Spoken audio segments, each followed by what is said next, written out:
మనం ఈరోజు ఇండియాస్ 38 చూద్దాం.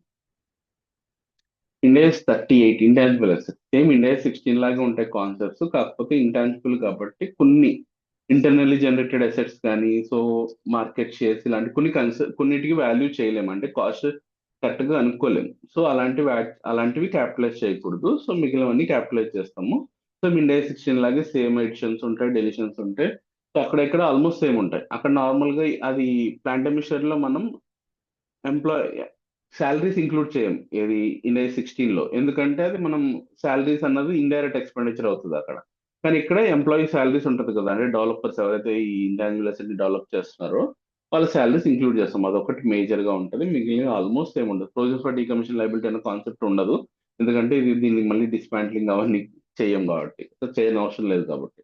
సో అలాంటి ఒక రెండు మూడు చేంజెస్ వస్తే ఇనీషియల్ మెజర్మెంట్ సేమ్ ఉంటుంది. సబ్సిక్వెంట్ యాజ్ టీజ్ సేమ్, ఇంకా అంటే అక్కడ రివాల్యూషన్ మెథడ్ ఉంటుంది, ఇక్కడ రివాల్యూషన్ మెథడ్ ఉంటుంది, అక్కడ కాస్ట్ మెథడ్ ఉంటుంది, ఇక్కడ కాస్ట్ మెథడ్ ఉంటుంది. So same. కాకపోతే ఇంకొకటి ఇక్కడ చిన్న లాజిక్ ఏంటంటే టూ ఉంటాయి యాక్చువల్ గా. ఒకటి డెవలప్మెంట్ ఫే ఫస్ట్ రీసెర్చ్ ఫేజ్ అంటాం, తర్వాత డెవలప్మెంట్ ఫేజ్ అంటాం. సో రీసెర్చ్ ఫేజ్ అంటే ఏంటి, డెవలప్మెంట్ ఫేజ్ అంటే చూద్దాం అది. సో అవి మాత్రం ఏదైతే ఇనీషియల్ కాస్ట్ ఇంకర్ అవుతాం కదా, మనం దాంట్లో మనం రీసెర్చ్ ఫేజ్ ఇంక్లూడ్ చేయం, ఓన్లీ డెవలప్మెంట్ ఫేజ్ ఇంక్లూడ్ చేస్తాం. సో ఈ తెలియాలంటే మనకి రీసెర్చ్ ఫేజ్ అంటే ఏంటి, డెవలప్మెంట్ ఫేజ్ అంటే ఏంటో చూద్దాం. సరే అక్కడ వరకు ఓకే, నెక్స్ట్ టైం వెళ్దాము. సో ఫస్ట్ నుంచి లైన్ వెళ్దాం. సో ఇండియా 16 అంటే సింపుల్ గా ఇంటాంజిబుల్ అసెట్. ఇంటాంజిబుల్ అసెట్ అంటే అందరికీ తెలిసిందే, నో ఫిజికల్ సబ్స్టెన్స్ ఉండదు, అది అక్కడ వరకు తెలుసు. సో ఇప్పుడు కాకపోతే అది రికార్డ్ చేయాలంటే ఇంకొన్ని కండిషన్స్ సాటిస్ఫై అవ్వాలి. సో అవేంటో చూద్దాం. సరే, ఫస్ట్ ఇంటాంజిబుల్ అంటే ఏంటి? Intangible asset is asset which has no physical substance, so not tangible. అక్కడేమో టాంజిబుల్ అసెట్ అన్నాము, ఇక్కడేమో నాట్ టాంజిబుల్ అసెట్. ఇంటాంజిబుల్ అంటే అది కనిపించదు మనకి, నో ఫిజికల్ సబ్స్టెన్స్ ఉండదు. సో ఫిజికల్ సబ్స్టెన్స్ ఉన్నప్పుడు మనం దాన్ని రికార్డ్ చేయాలంటే ఏం కండిషన్స్ ఫుల్ఫిల్ చేయాలి? మామూలుగా existence of future economic benefits.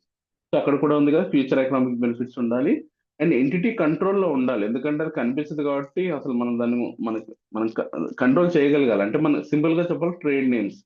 So ఇప్పుడు మనం ఒకటి ఇక్కడ రీసెంట్ గా ఒక యూట్యూబ్ లో ఒక వీడియో విన్నాను నేను. So one plus one plus trimmers అన్నది లేదు. సో వన్ ప్లస్ ట్రిమ్మర్స్ అన్నది మామూలుగా అయితే బ్రాండ్ ట్రిమ్మర్స్ లో లేరంట వాళ్ళు. సో చైనా వాళ్ళు, సో ఇండియా వాళ్ళు తెలియదు, మొత్తానికి దాన్ని ఒక వన్ ప్లస్ అని వాళ్ళు ట్రేడ్ మార్క్ రిజిస్టర్ చేసుకుని మధ్యలో కొంచెం గ్యాప్ ఇచ్చేసి వన్ ప్లస్ అని రికార్డ్ ట్రేడ్ మార్క్ రిజిస్టర్ చేసుకుని వాళ్ళు సేల్ చేస్తారు. సో అట్లా అంటే ఇప్పుడు రిజిస్టర్ అయితే ఏంటంటే మనం వేరే వాళ్ళు యూజ్ చేయకుండా మనం దాన్ని కంట్రోల్ చేయగలం. సో అలాంటివి అంటే కంట్రోల్ ఉండాలి ఖచ్చితంగా, మనం రిజిస్టర్ అయి ఉండాలి. రిజిస్టర్ చేయకుండా నాకు ట్రేడ్ మార్క్ ఉంది, నేను దానికి వాల్యూ చేస్తా అంటే కుదరదు. సో సరే, existence of future economic benefits ఉండాలి, entity as control over future economic benefits ఉండాలి. సో ఇక్కడ కంట్రోల్ అంటే ఏంటో ఇక్కడ మనం ఇంకా క్లియర్ గా ఎక్స్ప్లెయిన్ చేస్తారు చూడండి. కంట్రోల్ అంటే ఏంటంటే power to obtain those benefits. మనకి ఇక్కడ ఫ్యూచర్ ఎకనామిక్ బెనిఫిట్స్ ఉండాలి, రావాలి మనకి. ఎగ్జిస్టెన్స్ ఆఫ్ ఫ్యూచర్ బెనిఫిట్స్ ఉండాలి, దానికి మనం కంట్రోల్ ఉండాలి. కంట్రోల్ అంటే ఏంటి, మనం దాన్ని కలెక్ట్ చేసుకోగలిగి ఉండాలి. Power to obtain those benefits. So next ఇంకోటి ఏంటి, వేరే వాళ్ళు యూజ్ చేయకూడదు మళ్ళీ.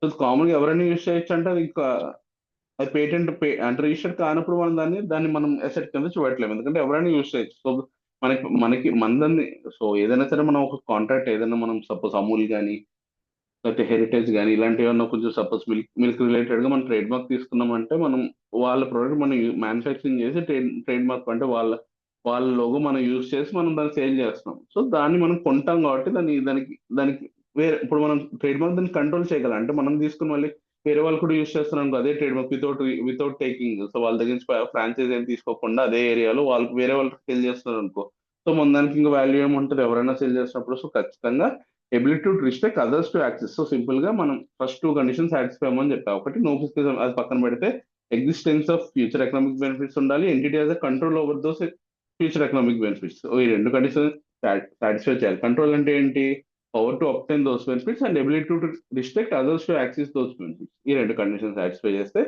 అప్పుడు మనం ఇది ఓకే, మీనింగ్ ఇదంతా ఇంటాంజిబుల్ అసెట్ ఉంది అని చెప్పేసి మనకు ఓకే. తర్వాత ఐడెంటిఫైబుల్ అయి ఉండాలి. సో ఐడెంటిఫైబుల్ అంటే ఏంటో మళ్ళీ definition, separable and transferable individually or arises from the contract. So major గా మనం ఎలా వస్తాయి, మాక్సిమం మనకి ఇవన్నీ కాంట్రాక్ట్ తోనే వస్తాయి. ఏదైనా సరే మనకి ఇప్పుడు పేటెంట్ కానీ ఫ్రాంచైజ్ కానీ ఏదైనా సరే అగ్రిమెంట్ ఎంటర్ అయ్యి అగ్రిమెంట్ లో వస్తాయి. So separable and transferable individually or arises from a contract. So ఇలా ఎన్ని కండిషన్స్ ఉంటే అప్పుడు దాన్ని ఇంటాంజిబుల్ అసెట్ అంటాం. సో మేజర్ గా ఏంటంటే రెండు గుర్తుపెట్టుకోండి, నో ఫిజికల్ సబ్స్టెన్స్ ఉండాలి, existence of future economic benefits ఉండాలి, and entity has a control over future economic benefits. So తర్వాత ఐడెంటిఫైబుల్ ఉండాలి. సో ఈ 3 కండిషన్ సాటిస్ఫై అవుతే దాన్ని ఇంటాంజిబుల్ అంటాం. సో మళ్ళీ రికార్డ్ చేయాలంటే మళ్ళీ సేమ్ ఇదే. ప్రాబుల్ ఫ్యూచర్ ఎకనామిక్ బెనిఫిట్స్ ఉండాలి. Cost can be measure reliably. Future economic benefits అనేది కామన్. ఇది కాస్ట్ ఉండాలి. ముందు ఇనిషియల్ గా రికార్డ్ చేయాలంటే కాస్ట్ రికార్డ్ చేస్తాం కాబట్టి కాస్ట్ ఎలాగో ఉండాలి. దాంతో పాటు ఫ్యూచర్ ఎకనామిక్ బెనిఫిట్స్ కూడా ఉండాలి. ఈ రెండు ఉంటేనే మనం దాన్ని రికార్డ్ చేయగలం, రికగ్నైజ్ చేయగలం. లేకపోతే మనం రికగ్నైజ్ చేయలేం. దానికి 10 కోట్లు వాల్యూ ఉన్నా మన దగ్గర కాస్ట్ లేకపోతే మనం రికార్డ్ చేయలేం దాన్ని. ఓకే. సో కాస్ట్ ఉండాలి, ఫ్యూచర్ ఎకనామిక్ బెనిఫిట్స్ కూడా ఉండాలి. ఇప్పుడు ఎగ్జాంపుల్స్ చూద్దాం. ఇంటాంజిబుల్ అంటే trade mark, patent, copyright, franchise fee, non compete fee, licence, computer software, technical know how, so customer list etcetera. So దీంట్లో ఓకే, కస్టమర్ లిస్ట్ ఇవన్నీ మనం రికార్డ్ చేయాలంటే వాటికి మళ్ళీ కాస్ట్ ఉండాలి. ఇంటర్నల్ గా మీరు ఏదో జస్ట్ ఇప్పుడు మీ బిజినెస్ చైన్ వల్ల ఒక 10 years 20 years నడిచిన తర్వాత సో దానికి ఒక business list prepare, customer list prepare చేసి దానికి ఇంత కాస్ట్ ఉందని, దానికి ఇంత వాల్యూ ఉందని చెప్పేసి రికార్డ్ చేయడానికి ఉండదు. సో ఇంటర్నల్ గా జనరేట్ చేస్తే నార్మల్ గా వాటిని రికార్డ్ చేయలేం. సో అది నెక్స్ట్ పాయింట్ లో వస్తుంది. సరే చూద్దాం. మా సో ఇవన్నీ not considered as intangible asset. So ఏంటి, మార్కెట్ షేర్. అది నువ్వు మార్కెట్ షేర్ నాకు ఇంత ఉంది, 60% ఉంది, 40% ఉంది, దానికి ఇంత వాల్యూ రికార్డ్ చేస్తాను ఇంటాంజిబుల్ అంటే కుదరదు. ఎందుకంటే అది నువ్వు ఐడెంటిఫై చేయలేవు. నువ్వు ఇంత షేర్ ఉంది, అంత షేర్ ఉంది నువ్వు ఐడెంటిఫై చేయలేవు. సరే, ఇంకోటి కాస్ట్ కూడా ఏం చెప్పలేవు. సరే, మార్కెటింగ్ అండ్ అడ్వర్టైజ్మెంట్ క్యాంపెయిన్ ఇది ఎందుకు చేయలేము? దీనికి ఫ్యూచర్ ఎకనామిక్ బెనిఫిట్స్ ఉంటాయి అనుకోవాలి కాబట్టి కరెక్ట్. దాన్ని మనం అసెప్టైన్ చేయలేము. సో ఒక 1 lakh ఖర్చు పెడితే మనకి 2 lakhs కస్టమర్లు వస్తారు, ఇట్లా మనం ఎస్టిమేట్ చేయలేము. So future economic benefits not certain, అంటే వస్తాయని గ్యారంటీ లేవు, వచ్చిన ఎంత మనం క్యాల్కులేట్ చేయలేము. నాట్ సర్టెన్ అంటే మనం క్లారిటీగా చెప్పలేం ఇంత దీనికి ఫ్యూచర్ ఎకనామిక్ బెనిఫిట్స్ వస్తాయా రావా అని చెప్పేసి. Okay. Next staff training programme, తర్వాత cash pay to obtain skilled. ఈ రెండు నార్మల్ గా యాడ్ చేయకూడదు. కానీ ఎందుకు యాడ్ చేయకూడదు అంటే ఎంప్లాయీస్ మీద ఇన్వెస్ట్ చేసిన ఎంప్లాయీస్ అన్నకి మనకి రిస్ట్రిక్షన్ ఏమి ఉండదు. వాళ్ళు మనం అంత కష్టపడి 1 year ట్రైనింగ్ ఇచ్చిన తర్వాత వాళ్ళు 1 year అవ్వగానే జస్ట్ 1 month 2 months వర్క్ చేసి నోటీస్ సారీ అదే మన నోటీస్ సర్వ్ చేసి ఎగ్జిట్ అయిపోతారు. సో అట్లా కాకుండా ఏదైనా 2 years 1 year బాండ్ పెట్టి, అంటే రిజిగ్నేషన్ చేయకుండా మనకి ఏమన్నా కండిషన్ ఉంటాయి, అంటే 2 years కంపల్సరీగా వర్క్ చేయాలి అన్నప్పుడు మనం వాళ్ళకి ఒక 1 year 2 months 3 months ట్రైనింగ్ ఇచ్చినప్పుడు వాళ్ళని 2 years యూజ్ చేసుకుంటాం కాబట్టి సో అలాంటప్పుడు యాడ్ చేయాలి. లేకపోతే యాడ్ చేయకూడదు వాళ్ళని. ఎందుకంటే వాళ్ళ మీద కంట్రోల్ ఉండదు కాబట్టి మనకి. సో వాళ్ళకి ట్రైన్ చేసినా సరే వాళ్ళు మన దగ్గర ఉంటారో లేదో తెలియనప్పుడు, అంటే రిస్ట్రిక్షన్స్ ఏం లేనప్పుడు యాడ్ చేయకూడదు. ఏదైనా వాళ్ళకి మనం నోటీస్ పీరియడ్ కండిషన్ అని చెప్పేసి, నోటీస్ పీరియడ్ కండిషన్ ఎలాగో ఉంటుంది 1 2 months, అది కాదు ఇక్కడ. మనం లాంగ్ టర్మ్ రిస్ట్రిక్ట్ చేయాలంటే అట్లీస్ట్ 2 years బాండ్ ఏదో ఒకటి పెట్టి రిస్ట్రిక్ట్ చేయాలి. సో ఇక్కడ చూడండి, but if there is some restrictions like recruited person have to work for at least some time, then it will be intangible asset. ఓకేనా? అర్థమైందా? అంటే 2 years లాక్ చేయడం, 1 year లాక్ చేయడం, 3 years లాక్ చేయడం. ట్రైనింగ్ ఇచ్చిన వాళ్ళని మనం లాక్ చేయగలుగుతాం, అంటే ఖచ్చితంగా ఒక బాండ్ ఎంటర్ అవుతారు కదా, 2 years ఖచ్చితంగా వర్క్ చేయాలని చెప్పేసి. సో అలాంటి కండిషన్స్ ఉంటే మాత్రం యాడ్ చేసుకోవచ్చు దాన్ని ఇంటాంజిబుల్ అసెట్ లోకి, లేకపోతే యాడ్ చేయకూడదు. ఎంప్లాయీస్ కాస్ట్ ఎలాగే యాడ్ చేయొచ్చు, just training cost, cash paid to obtain skilled staff, ఈ రెండు మాత్రమే నేను చెప్పేది. నార్మల్ శాలరీస్ ఎలాగే ఇంక్లూడ్ చేస్తాం, దాంట్లో పాయింట్ ఏం లేదు. Recognition criteria. So recognition criteria అంటే ఏంటి? సో చెప్పా కదా, రెండు కండిషన్స్ యాడ్. ఒకటి ఫస్ట్ కాస్ట్ తెలియాలి మనం రికార్డ్ చేయాలంటే. ఆ కాస్ట్ తెలిస్తే సరిపోతే దాని ప్రాబుల్ ఫ్యూచర్ ఎకనామిక్ బెనిఫిట్స్ కూడా ఉండాలి. ఇది నార్మల్ ఎజంప్షన్. ఇది యాక్చువల్గా ఏదైనా మిషనరీ కొన్నామంటే మనం ఎందుకు కొంటాం, 5 lakhs ఏం కొనం కదా. ఏదైనా దాని ఫ్యూచర్ లో ఫ్యూచర్ ఎకనామిక్ బెనిఫిట్స్ వస్తాయని, అంటే దాని నుంచి ఇన్కమ్ వస్తుందని మనం కొంటాం. ఓకే, తర్వాత వస్తుందా రాదా అన్న తర్వాత విషయం. ఫస్ట్ అయితే వస్తుందని మనం ఎజంప్షన్ తీసుకుంటాం.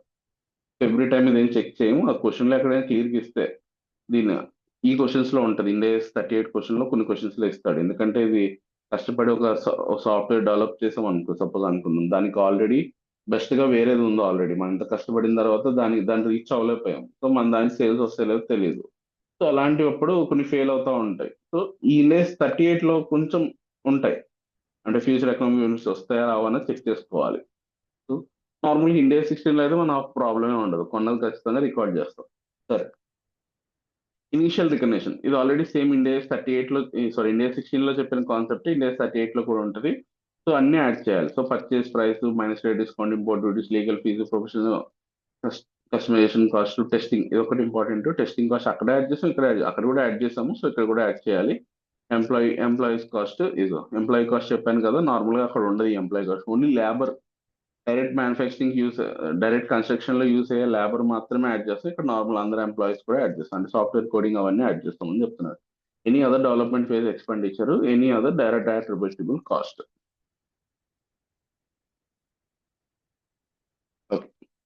So intangible asset is a recognized at cost.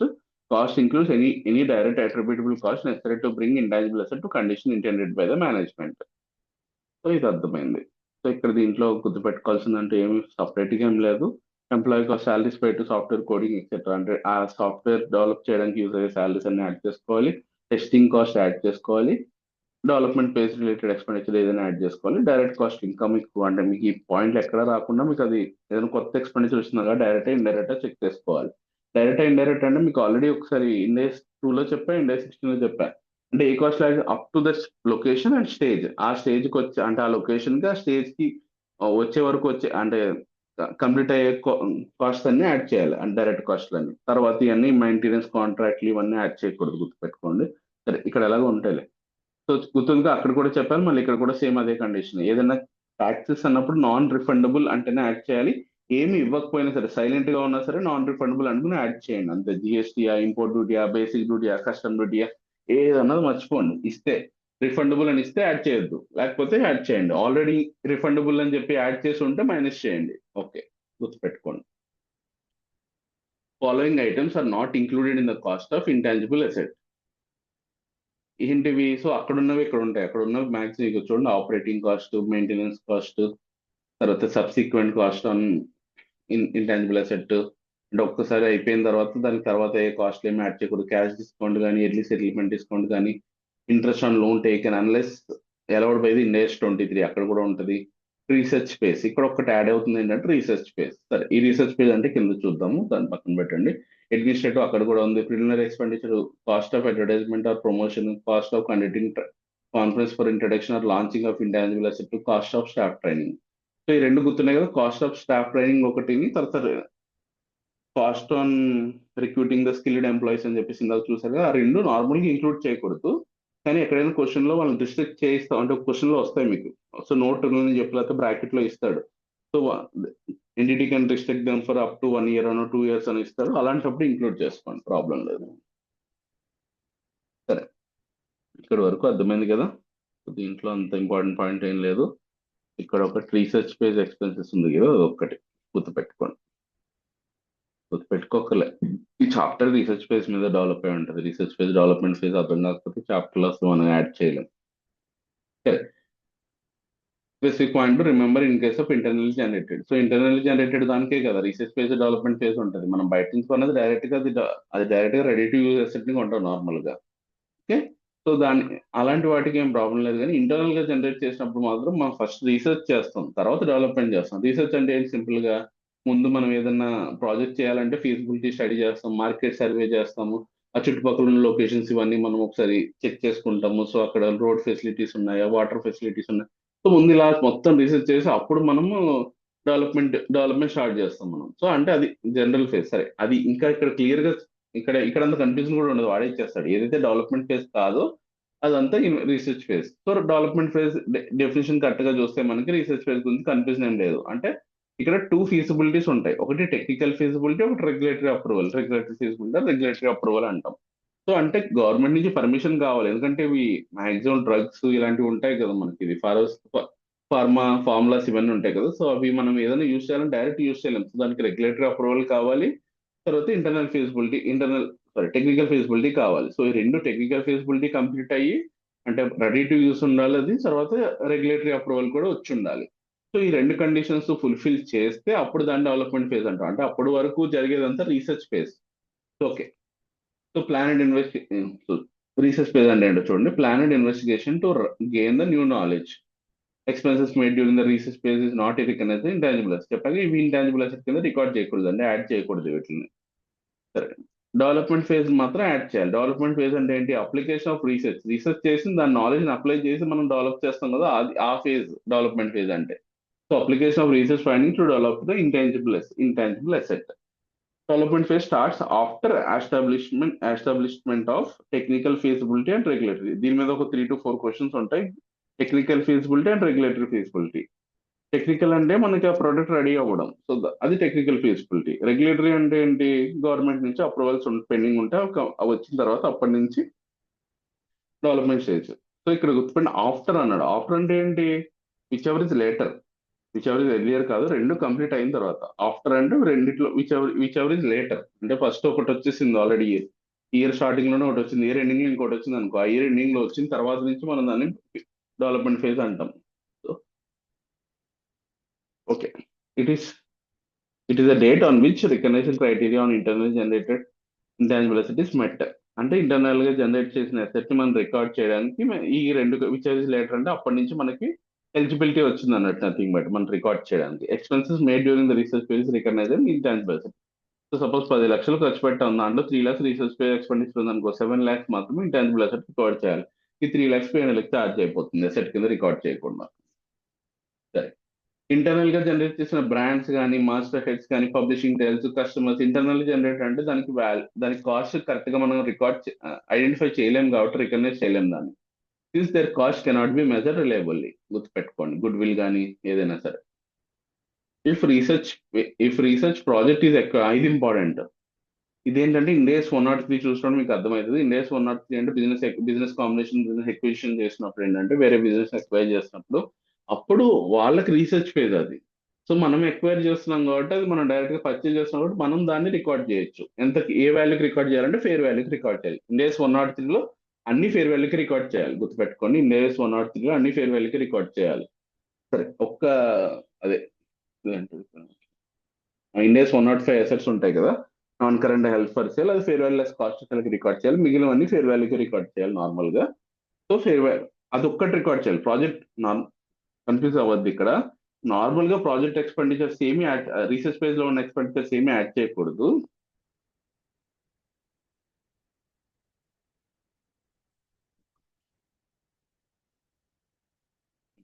Normal గా రీసెర్చ్ పేజ్ లో ఉన్న ఎక్స్పెండిచర్స్ ఏమి యాడ్ చేయకూడదు. ఓన్లీ వేరే కంపెనీస్ నుంచి ఎక్వైర్ చేస్తే మాత్రం అవి యాడ్ చేయాలి. సో ఇక్కడ చాలా చిన్న లాజిక్ ఉంటుంది, గుర్తుపెట్టుకోండి. మనం వేరే బిజినెస్ ఎక్వైర్ చేస్తాం, మరి ఆల్రెడీ రీసెర్చ్ చేశాడు, ఒక 3 lakhs ఎక్స్పెండిచర్ ఇంకర్ అయ్యాడు. సో సరే, ఆ 3 lakhs మనం రికార్డ్ చేయకూడదు, ఫేర్ వాల్యూకి రికార్డ్ చేయాలి. అల్టిమేట్ గా దానికి ఆ రీసెర్చ్ పేజ్ మొత్తం ఎక్స్పెండిచర్స్ అవన్నీ తీసుకుని అంతే, ఎక్కడి వరకు రీసెర్చ్ చేశాడు, దాని వాల్యూ ఎంత అని చెప్పేసి ఫేర్ వాల్యూ ఇస్తాడు బుక్ లో, అది మాత్రం రికార్డ్ చేయాలి. అది కాస్ట్ రికార్డ్ చేయకూడదు. సో ఇంకొకటి, రీసెర్చ్ ఫేజ్ లో ఉంది కాబట్టి మళ్ళీ మనం ఇంకొంచెం రీసెర్చ్ చేయాలి, దానికి రీసెర్చ్ ఎక్స్పెండిచర్ ఇంకా అవ్వాలి, మళ్ళీ అది యాడ్ చేయకూడదు. మన ఇంటర్నల్ గా జనరేటెడ్ చేసే దానికి ఎక్స్పెండిచర్స్ ఏమీ యాడ్ చేయకూడదు. డైరెక్ట్ గా వాడు ఎక్వైర్ చేసేటప్పుడు మాత్రం రీసెర్చ్ పేజ్ లో ఉన్నది ఎక్వైర్ చేసి ఫేర్ వాల్యూ రికార్డ్ చేయాలి. అక్కడ వరకు ఓకే. మళ్ళీ మనం కొంచెం రీసెర్చ్ పేజ్ ఎక్స్పెండిచర్ ఇంకా అవుతాం కదా సేమ్ ప్రాజెక్ట్ మీద, అది మళ్ళీ యాడ్ చేయకూడదు. ఓన్లీ మన ఇంటర్నల్ గా అయితే డెవలప్మెంట్ పేజ్ ఎక్స్పెండిచర్ ఇంకా యాడ్ చేయాలి. సరే, అర్థమైందా? ఇక్కడ వరకు అర్థమైతే ఇంకా అయిపోయినట్టు ఆల్మోస్ట్ కాన్సెప్ట్. అర్థమైంది. ఓకే. రీసెర్చ్ ఫేజ్ యాడ్ చేయకూడదు నార్మల్ ఇంటర్నల్ గా అయితే మాత్రం. ఏదైనా వేరే కంపెనీది రీసెర్చ్ ఫేజ్ ఎక్స్పెండిచర్ ఎక్వైర్ చేసినప్పుడు దాన్ని ఫేర్ వాల్యూకి రికార్డ్ చేయాలి. తర్వాత మళ్ళీ దాని మీద మనం ఇంకొంచెం రీసెర్చ్ ఫేజ్ ఎక్స్పెండిచర్ ఇంకర్ అవుతాం, అది యాడ్ చేయకూడదు. ఇవన్నీ క్వశ్చన్స్ లో ఉంటాయి. ఒక్కొక్క క్వశ్చన్ ఒక్కొక్క కాన్సెప్ట్ మీద ఉంటుంది, మీకు అక్కడ ఇంకా క్లారిటీ వస్తుంది. ఓకే. సో ఇది సేమ్ ఎంట్రీస్ మీకు ఆల్రెడీ తెలిసిందే కదా. పీపీఈ అక్కడైతే పీపీఈ టు బ్యాంక్ చేస్తారు, ఇక్కడైతే ఇంటాంజిబుల్ అసెట్ టు బ్యాంక్ అని వేస్తారు, లేకపోతే ఫ్రాంచైజ్ ఫీజ్ టు బ్యాంక్ అని అలా పేరు పెట్టి ఆ పేరు పైన పేరుని డెబిట్ చేస్తారు, టు బ్యాంక్ అకౌంట్ ని క్రియేట్ చేస్తారు. డిఫర్డ్ క్రెడిట్ అవన్నీ ఇక్కడ కూడా ఉంటాయి. సో సేమ్ కాన్సెప్ట్స్ అన్ని ఇక్కడ కూడా అప్లై అవుతాయి. సో గుర్తుపెట్టుకోండి. సరే, అమోటైజేషన్ అక్కడేమో డిప్రిసియేషన్ అంటే ఇక్కడ అమోటైజేషన్ అంటే రెండింటికి సేమ్, రెండింటికి డిఫరెన్స్ ఏమీ లేదు. అమోటైజేషన్ అంటే డిప్రిసియేషన్ ఏమో టాంజిబుల్ అసెట్స్ అంటాం, అమోటైజేషన్ ఇంటాంజిబుల్ అసెట్స్ అంటాం అంతే. So entry same, amortisation to intangible asset or amortisation to accumulated amortisation. So తర్వాత పిఎన్ఎల్ కి మూవ్ చేయాలి కదా, అది కూడా సేమ్. ఇక్కడ ప్రొవిజన్ ఫర్ డీకమిషన్ లైబిలిటీ ఒక్కటి లేదు అంతే. అది ఇక్కడ అక్కడ ఏం చేసాం, PPA to bank to provision for decommission liability create చేసి తర్వాత మళ్ళీ దాని మీద ఎక్స్పెండిచర్ కూడా అకౌంట్ చేసేవాళ్ళం. ఇప్పుడు ఆ రెండు కాన్సెప్ట్స్ ఇక్కడ లేవు. సో నెక్స్ట్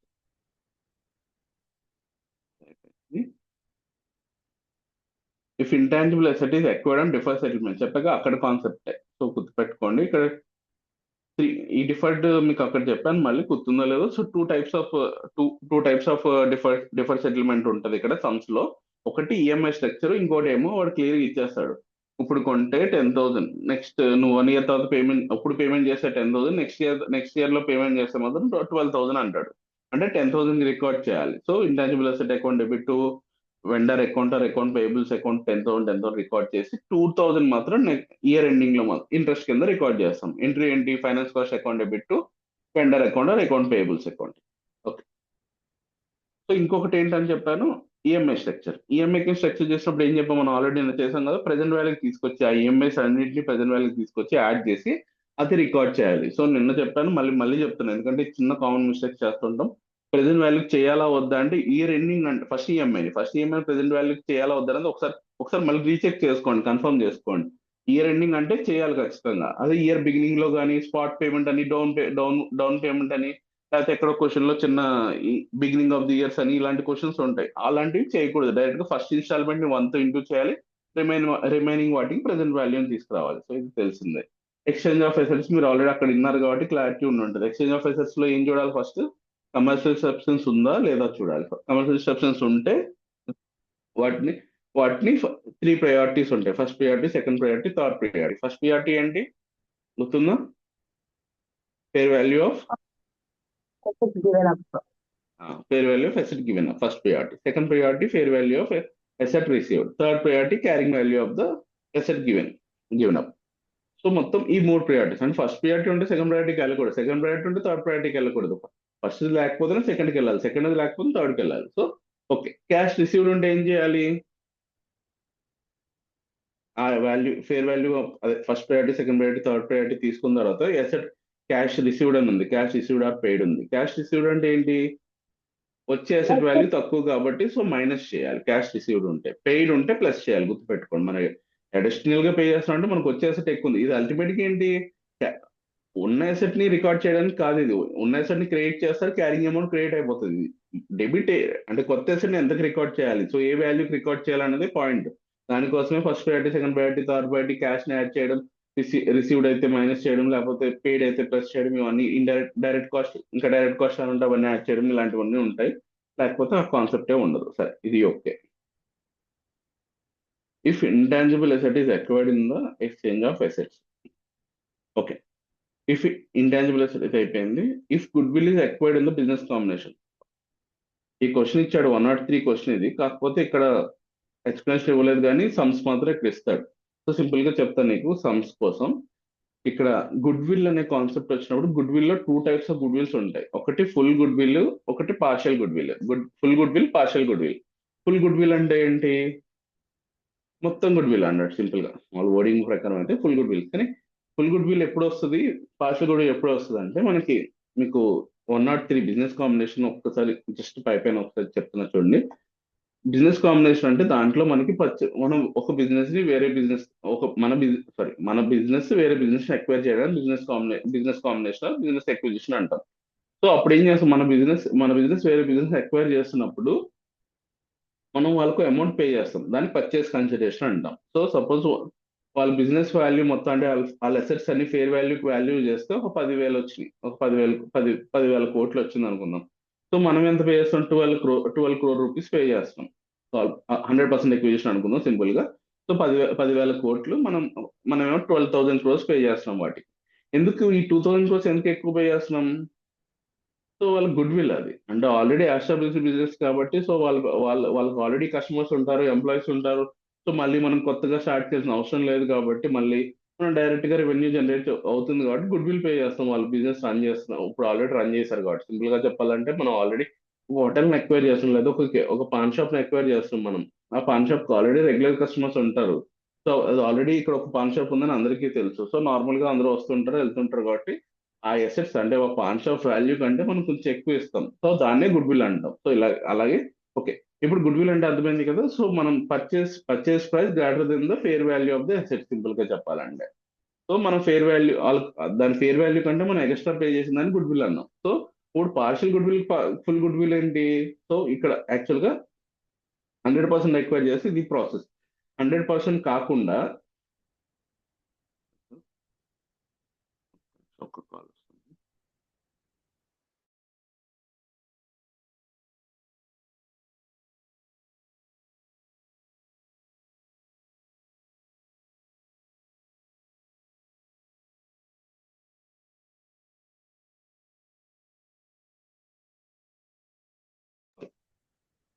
ఓకే ఓకే, అర్థమైంది కదా, గుడ్ విల్ అంటే అర్థమైంది కదా. Purchase consideration greater than the fair value of asset అంటే ఓకే.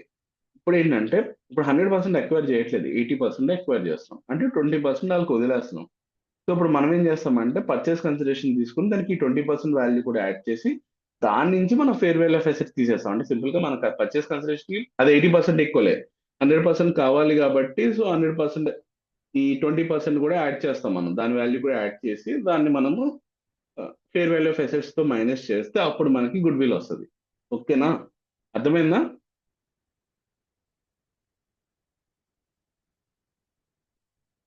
అర్థమవుతుందా? తను ఒక్క సతీష్ ఆల్రెడీ డ్రాప్ అయినట్టున్నాడు. ఓకే. అర్థం అవుతుంది సార్. బ్యాక్గ్రౌండ్ నాయిస్ ఉందని నేను ఆన్ చేయలేదు. సరే, ఎందుకంటే క్లారిటీ అంటే నీకు అర్థమవుతుందని నువ్వు ఒకదాని ఉన్నా కూడా అర్థం కాకుండా మళ్ళీ ఒకసారి చెప్తాను అందుకని. సరే, ఓకే. ఓకే. Anyway, okay.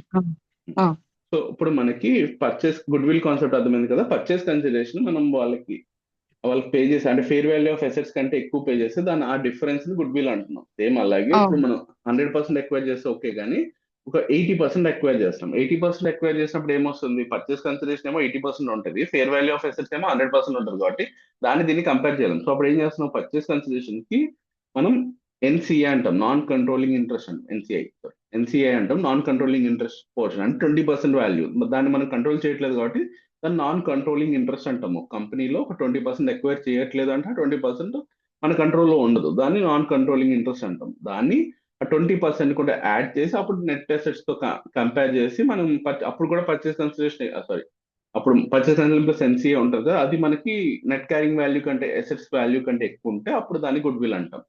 ఇప్పుడు ఇప్పుడు ఓకే, ఇప్పుడు ఇక్కడ వరకు ఇది కూడా అర్థమైంది. ఇప్పుడు ఎన్సీఐ మనది ఎలాగో ఫేర్ వాల్యూకి ఉంటుంది. మనం ఏదైనా కంపెనీని ఎక్వైర్ చేస్తాం అంటే ఖచ్చితంగా మనం కొనేటప్పుడు ఫేర్ వాల్యూకి ఉంటుంది, సో దాని ప్రాబ్లం లేదు. సెకండ్ ఎన్సీఏ పోర్షన్ ఉంది కదా, ఎన్సీఏ క్యాలిక్యులేట్ చేయడానికి 2 వేస్ ఉన్నాయి. ఒకటి ఫేర్ వాల్యూ మెథడ్, ఒకటేమో నెట్ అసెట్స్ మెథడ్ అంటాం. Share of net proportionate share of net assets method అంటాం, పిఎస్ అని అంటాము. సరే, ఎనివే సింపుల్ గా ఏంటంటే ఒకటి ఫేర్ వాల్యూ అంటే ఆల్రెడీ ఇప్పుడు సపోజ్ ఒక టీసీఎస్ హెచ్సిఎల్ నో టెక్ మహేంద్రనో ఎక్వైర్ చేస్తున్నాను. సింపుల్ గా ఒక సాఫ్ట్వేర్ కంపెనీ ఇంకో సాఫ్ట్వేర్ కంపెనీ ఎక్వైర్ చేస్తుంది. హెచ్సిఎల్ ఆల్రెడీ లిస్టెడ్, ఇప్పుడు టాటా కంపెనీ ఆల్రెడీ లిస్టెడ్, దీని పక్కన పెట్టేసి ఇప్పుడు హెచ్సిఎల్ గురించి మాట్లాడదు. హెచ్సిఎల్ ఆల్రెడీ లిస్టెడ్ కాబట్టి ఇప్పుడు దాని షేర్ ప్రైస్ ఎంతో మనకు తెలుసు. సో మనం ఏం చేస్తాం, నార్మల్ గా ఈ 20% యాడ్ చేసేటప్పుడు ఏం చేస్తామంటే మనదెలా పర్చేస్ కన్సిడరేషన్ మనం రియల్ గా ఇచ్చే అమౌంట్ ఉంటుంది, క్యాష్ కానీ షేర్స్ కానీ అసెట్స్ కానీ అవన్నీ యాడ్ చేస్తాం. ఈ ఎన్సీఏ ఏం చేస్తాము, 20% మిగిలిపోద్ది కదా, హెచ్సిఏ కూడా లిస్టెడ్ కాబట్టి దాని షేర్ ప్రైస్ మనకు తెలుసు కాబట్టి ఈ number of NCA shares find out చేసి ఇంటూ హెచ్సిఐ మార్కెట్ వాల్యూ చేస్తారు, మార్కెట్ ప్రైస్ చేస్తే అది కూడా ఫేర్ వాల్యూ అవుతుంది. సో అప్పుడు దాన్ని మనం ఏం చేస్తాం, నెట్ అసెట్స్ తో కంపేర్ చేస్తే దాన్ని ఫుల్ గుడ్ విల్ అంటాం సింపుల్ గా. ఎందుకంటే అది పర్చేస్ కన్సిడరేషన్ ఎలాగో ఫేర్ వాల్యూకి ఉంటుంది, ఎన్సీఐ కూడా ఫేర్ వాల్యూ ఉందంటే దాన్ని మనం నెట్ అసెట్స్ తో కంపేర్ చేస్తున్నాం కాబట్టి మొత్తం ఫేర్ వాల్యూని మొత్తం అంతా ఫేర్ వాల్యూ కాబట్టి ఓకే, అప్పుడు దాన్ని ఫుల్ గుడ్ విల్ అంటాం. కాకపోతే మనకి కొన్ని అన్లిస్టెడ్ కంపెనీస్ ఉంటాయి. సో అలాంటప్పుడు ఏం చేస్తామంటే వాళ్ళకి సపరేట్ గా వాల్యూ ఫైండ్ అవుట్ చేయడం ఇవన్నీ అవసరం లేదు, డైరెక్ట్ గా మనం fair value of assets find out చేస్తున్నాం కదా, దాంట్లో ఎల్ 20 ఎంత ఎంత పర్సెంటేజ్ చెక్ చేస్తాం. ఎన్సీఏ ఇప్పుడు నేను చెప్పిన ఎగ్జాంపుల్ లో 20% కాబట్టి ఇప్పుడు సపోజ్ నేను 10,000 క్రోర్స్ అన్నాను కదా ఇందాక ఎగ్జాంపుల్ లో, 10,000 ఇంటూ 20% అంటే 2,000 క్రోర్స్. మన పర్చేస్ కన్సిడరేషన్ ఏమో 1,200, వీళ్ళకేమో 2,000 యాడ్ చేస్తాము. సో దాన్ని 10,000 తో కంపేర్ చేస్తే 4,000 14,000 మైనస్ 10,000 అంటే 14,000 good will, sorry 4,000 good will వచ్చింది. సో ఇది పార్షియల్ గుడ్ విల్. సో ఎందుకంటే ఇక్కడ ఎన్సీఏని ఎలా క్యాలిక్యులేట్ చేసావు, proportionate of net assets method లో క్యాలిక్యులేట్ చేసావు. సో ఫేర్ వాల్యూ కాకుండా proportionate of net assets method calculate చేసావు కాబట్టి దాన్ని పార్షియల్ గుడ్ విల్ అంటున్నాయి. ఎందుకంటే ఫేర్ వాల్యూ కాదు, జస్ట్ మనం బుక్ వాల్యూ, సింపుల్ గా చెప్పాలంటే బుక్ వాల్యూ. సో బుక్ వాల్యూకి దీనికి డిఫరెన్స్ ఉంది. ఓకేనా? అర్థమై ఉంటుంది. అర్థమైంది కదా?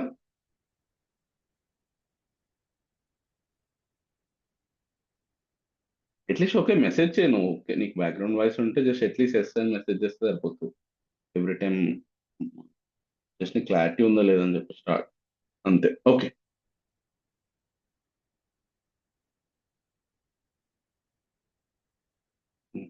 ఏంటి? డిప్రిషియేషన్ లో 3 టైప్స్, ఇది ఆల్రెడీ అక్కడ చెప్పినవి, ఇండియా 16 లో చెప్పిన డిప్రిషియేషన్స్ ఇక్కడ కూడా ఉంటాయి. So straight line method, diminishing balance method, units of production method. So అక్కడ ఉన్నవి సేమ్ యాస్టిస్ ఇక్కడ కూడా సేమే ఉంటాయి. సో అమోర్టైజేషన్ అంటే ఏంటి? సో స్ట్రైట్ లైన్ మెథడ్ అంటే ఏంటి? Cost minus residual divided by useful life. ఇక్కడ నార్మల్ గా రెసిడ్యూల్ వాల్యూ అని ఏమి ఉండదు, చాలా వాటికి ఉండదు, ఉంటే అది కూడా తీసుకోవాలి. ఓకే, ఫార్ములా అయితే సేమ్, ఉందా లేదా అని ఉంటే వాల్యూ వేస్తావు, లేకపోతే జీరో వేస్తావు. అమోర్టైజేషన్ అంటే సేమ్, అదే sorry diminishing or reducing balance method అంటే same, opening value, opening carrying amount into amortisation table, ఇది కూడా సేమ్, సారీ అమోర్టైజేషన్ రేట్, అది కూడా క్లారిటీ. యూనిట్స్ ఆఫ్ ప్రొడక్షన్ నీకు ఆల్రెడీ ఫార్ములా చెప్పాను ఏంటి, cost minus residual value divide by total estimated units over the useful life into current year production, current year number of units production. సరే, అక్కడ ఉన్న పాయింట్సే ఉంటాయి. అవైలబుల్ ఫర్ యూస్ అంటే ready to use దగ్గర నుంచి మనం అమౌంటైజేషన్ స్టార్ట్ చేయాలి. డిప్రిసియేషన్ అనుకుని అమౌంటైజేషన్ అంటామండి ఇంటాంజిబుల్ కి. సో ఎప్పుడు ఆపేయాలి, డీరికనెక్ట్ చేసినా హెల్ప్ ఫర్ సేల్ కింద క్లాసిఫై చేసినా ఆపేయాలి ఇండియాస్ 105 ప్రకారం. If there is a change in amortisation method useful life and residual life, if the change in accounting, సరే ఏం చేంజ్ అయినా సరే అకౌంటింగ్ ఎస్టిమేట్ చేంజ్ అవుతున్నట్టు. సో అల్టిమేట్ గా నీకు ఆల్రెడీ డిప్రిసియేషన్ చెప్పినట్టు చెప్పాను కదా, ఒక మెథడ్ నుంచి ఇంకో మెథడ్ చేంజ్ అవుతున్నప్పుడు ఆ మెథడ్ లో ఉన్న క్యారింగ్ వాల్యూ ఉంటది కదా, మనం చేంజ్ అయ్యే ముందు బిఫోర్ చేంజ్ అయినప్పుడు క్యారింగ్ అమౌంట్ ఫైండ్ అవుట్ చేసి ఆ అమౌంట్ ని ఫార్ములాలో యూజ్ చేయమంటాడు. అంటే సింపుల్ గా కాస్ట్ మైనస్ రెసిడ్యూల్ వైస్ ఈ రెసిడ్యూల్ వాల్యూ చేస్తాం కదా, కాస్ట్ ప్లేస్ లో మనకి carrying amount on the date of modification తీసుకుని, on the date of change తీసుకుని ఇక్కడ చేయాలి. కాస్ట్ ప్లేస్ లో అది తీసుకోవాలి అంతే. ఇక్కడ యూస్ఫుల్ లైఫ్ ప్లేస్ లో రిమైనింగ్ యూస్ఫుల్ లైఫ్ తీసుకోవాలి. ఇక్కడైతే ఏం చేస్తాము, ఓపెనింగ్ క్యారింగ్ అమౌంట్ ప్లేస్ లో carrying value on the date of change తీసుకుని ఇంటూ అమోర్టైజేషన్ రేట్ చేయాలి.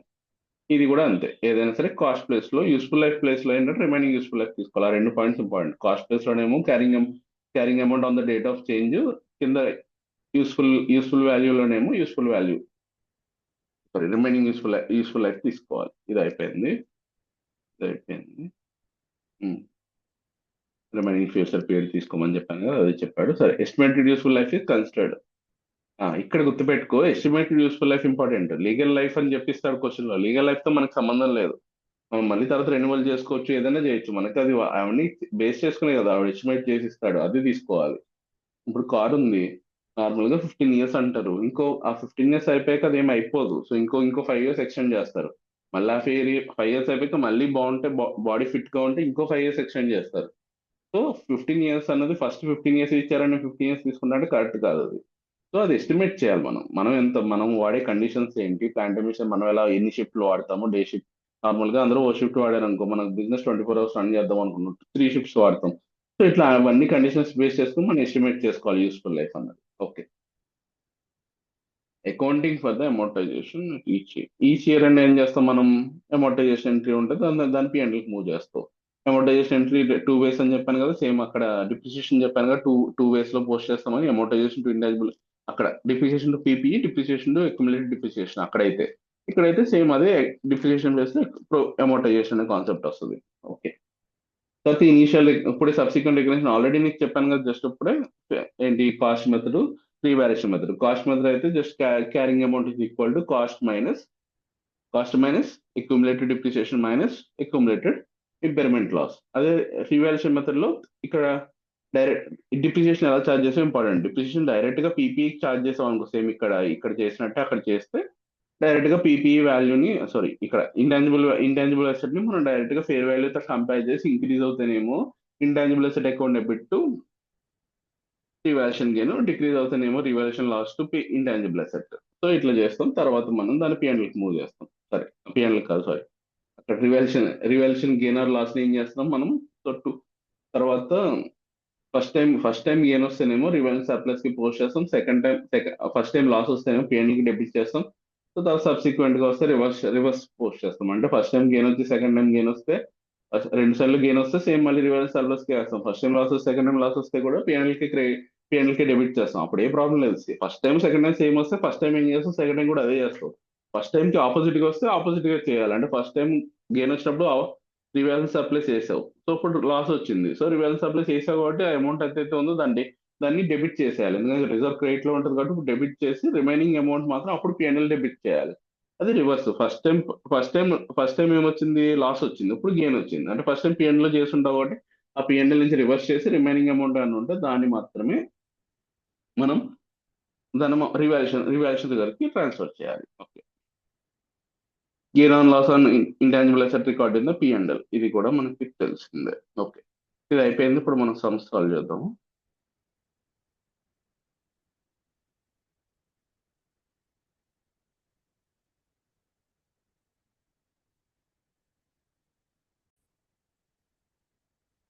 Okay, in days 38 intangible asset. సరే, సో ఫస్ట్ సమ్ చాలా సింపుల్. మనం ఆల్రెడీ ఇనిషియల్ మెజర్మెంట్ చూస్తాం కదా, అవే కాన్సెప్ట్స్ ఉంటాయి ఇక్కడ. So cost of new solar కొన్నాం కాబట్టి అది యాడ్ చేస్తాం, ట్రేడ్ డిస్కౌంట్ మైనస్ చేస్తాం, ట్రైనింగ్ కాస్ట్ అనగానే ఇక్కడ ఏమి ఇవ్వలేదు అంటే ఏంటి, వాళ్ళకి రిస్ట్రిక్షన్ కంట్రోల్ ఉన్న కంట్రోల్ ఓవర్ రిసిగ్నేషన్ చేయడానికంటే ఎంప్లాయీస్ మీద కంట్రోల్ ఉంటే యాడ్ చేస్తాం. ఇక్కడ ఏమి ఇవ్వలేదు కాబట్టి యాడ్ చేయకూడదు. ఇనీషియల్ టెస్టింగ్ యాడ్ చేయాలని చెప్పని టెస్టింగ్ యాడ్ చేస్తాం. Loss include other plans of the plant shut down, ఇది అబ్నార్మల్ లాస్, ఇది యాడ్ చేయకూడదు. So 10 lakhs minus 1 lakh plus 35,000 అంతే. So 9,35,000. So X Limited purchased a standardized finance software at a listed price of 30 lakhs and paid 50,000 towards purchase tax, which is non-refundable అన్నాడు కాబట్టి add చేస్తాం. So include అని లేదు కాబట్టి add చేయాలి అది. Okay. In addition to this, the entity has granted a trade discount of 5% on the initial listing price. ఇది చాలా ఇంపార్టెంట్. సో 30 lakhs minus 5% అంటే అంటే 95% చేయాలి, లేకపోతే 30 lakhs into 5% అంటే 3 5 are 15, 1,50,000 ఎంత వస్తుంది. సో అది మైనస్ చేయాలి. Okay. X limited incurred 7 lakhs towards customization of the software for its intended use. X limited purchased a 5 years maintenance contract. అది అవసరం లేదు. సింపుల్ గా 30 lakhs minus 1,50,000 plus 50,000 plus 7 lakhs అంతే అయిపోయింది. So 30 lakhs minus 1,50,000 plus 50 plus 7 lakhs అయిపోయింది. ఇంకొకటి Venus limited private limited acquired a software for its intended use for costing of 10 lakhs. So the amount payable for the software was 6 lakhs immediately and 4 lakhs in 1 year. Time. The other expenditure incurred were purchase tax 1 lakh, entry tax 10%, recoverable. Okay. Recoverable అన్నాడు. So ఇది add చేయకూడదు. సరే పక్కన పెడితే legal fee 87,000, consultancy fee cost of capital ఇది add చేయకూడదు. So ఇది మనకి సంబంధం లేదు. ఓకే. అది ఇండేస్ 123 ప్రకారం ఎలా కూడా ఎలాంటివి అని ఉంటే ఓకే, లేకపోతే యాడ్ చేయకూడదు. సరే సింపుల్ గా ఏమంటున్నాడు, ఎక్వైర్ చేశా అంటే 10 lakhs payable 6 lakhs immediate and 4 lakhs in 1 year. So ఈ 10 lakhs డైరెక్ట్ యాడ్ చేయకూడదు. డిఫర్ సెటిల్మెంట్ అనే కాన్సెప్ట్ వచ్చింది కాబట్టి 6 lakhs డైరెక్ట్ గా యాడ్ చేయాలి. ఈ 4 lakhs ప్రెసెంట్ వాల్యూ తీసుకురావాలి. Present value 10% cost of capital ఇచ్చాడు కదా, దానికి అందుకు యూజ్ అవుతుంది. అది 4 lakhs ఏం చేస్తాం, 4 lakhs డివైడెడ్ బై 1.1 చేసి ఎంతైతే ఇంటూ 1.1 చేస్తే 1 డివైడ్ బై 1.1 చేస్తే ఎంతైతే వస్తుందో అంత యాడ్ చేయాలి. సో ఇదిగో 3,63,636 యాడ్ చేస్తారు. 6 lakhs 3,63,636 యాడ్ అయింది. ఓకే. ఇది అయితే అదర్ ఎక్స్పెండిచర్ 1 lakh యాడ్ చేయాలని చెప్పాను. ఇది రికవరబుల్ కాబట్టి ఇది యాడ్ చేయము. తర్వాత 87,000 యాడ్ చేయాలి లీగల్ కాస్ట్, కన్సల్టెన్సీ 1,20,000 యాడ్ చేయాలి. అయిపోయింది అంతే. సో ఇది అర్థమైపోవాలి. క్వశ్చన్ చదువుతున్నప్పుడు ఇక్కడ అండర్లైన్ చేసుకొని ఇది డిఫర్డ్ కాన్సెప్ట్ ఉంది. So 4 lakhs into 1 divided by 1.1 చేసి అది మాత్రం యాడ్ చేయాలని చెప్పి రాసుకోండి అంతే. క్వశ్చన్ చదివేటప్పుడే రాసుకుంటే మళ్ళీ చదవక్కర్లేదు. Okay. Limited to intends a new retail store in the new location in the next few weeks. It has spent the substantial amount of series of television advertisement to promote the new store. It has paid the advertisement cost of 8 lakhs before the 7 payable before. Okay. ఇదంతా advertisement related కానీ normal గా అయితే add చేయకూడదు. కానీ years చాలా important. అంటే PNL ఎంత చేయాలి, మిగిలింది మనం ఏం చేయాలి, ప్రీపెయిడ్ ఎక్స్పెండిచర్ ఎంత బుక్ చేయాలి. సో అది దానికోసం. సో మళ్ళీ ఒకసారి చదువుకోండి. It has paid the advertisement cost 8 lakhs before 31st March 2022. 7 lakhs of its sums relates to the advertisement shown before 31st March 2022 and 1 lakh to advertisement shown in April 22. ఓకేనా. అంటే ఈ 1 lakh prepaid. So 7 lakhs ఏమో ఆ year కి related గా pay చేశాడు. 1 year మాత్రం next year April related కాబట్టి 1 lakh మాత్రం ప్రీపెయిడ్ ఎక్స్పెండిచర్ కింద బుక్ చేస్తాడు. ఎప్పుడు 31st March 2022లో. తర్వాత ఏం చేశాడు, A limited has paid for further advertisement costing of 4 lakh. The accountant charge all this cost in expenditure in financial March 2022. So March 2022లోనే అంతా బుక్ చేశాడంట. ఓకే. అంటే తర్వాత 4 lakhs బుక్ చేశారు. సరే తర్వాత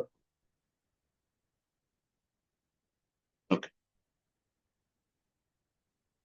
So the accountant charged all these costs and expenditure in the rental. However, CFO of A Limited does not want to charge 12 lakhs against the 2021-22 profits. He believed that these costs were carried forward as intangible assets. So first అయితే wrong, intangible అయితే చేయకూడదు advertisement expand. ఎందుకు, future economic benefits మనం correct గా asset చేయలేదు కాబట్టి can't able to asset అయిన future economic benefits certainly. So certainly accept చేయలేం కాబట్టి దాన్ని మనం యాడ్ చేయకూడదు. ఫస్ట్ ఆ పాయింట్ రాసేసేయండి, తర్వాత మిగిలిన జస్టిఫికేషన్ చూద్దాం. Okay. Examine the justify the treatment of cost 12 lakhs in the financial year. Okay. So ఈ 12 lakhs అర్థమైంది కదా, 8 lakhs plus 1 lakhs plus 4 lakhs. సరే, సారీ, 8 lakhs ప్లస్ 4 lakhs. దాంట్లో 8 lakhs లో మళ్ళీ 7 lakhs 1 lakhs. సో ఈ డివిజన్ అర్థమైంది కదా. ఇప్పుడు ఒక్కొక్కటి చూద్దాం. సింపుల్ ఏం లేదు, 7 lakhs బుక్ చేస్తాం, 1 lakh ఏమో ప్రీపెయిడ్ కింద బుక్ చేస్తాం. 4 lakhs cost of advance since 31st March ఏమో మనం 23 March లోపు కంప్లీట్ అయితే అప్పుడు బుక్ ఆ ఇయర్ లో బుక్ ఛార్జ్ చేస్తాం. ఓకేనా? ఈ క్వశ్చన్ అర్థమైందా? ఏం లేదు, దీంట్లో కన్ఫ్యూజ్ చేయడానికి ఏం లేదు. ఫస్ట్ ఇంటాంజిబుల్ అసెట్ కింద అయితే రికార్డ్ చేయకూడదు. ఫస్ట్ ఆ పాయింట్ అయితే క్లియర్.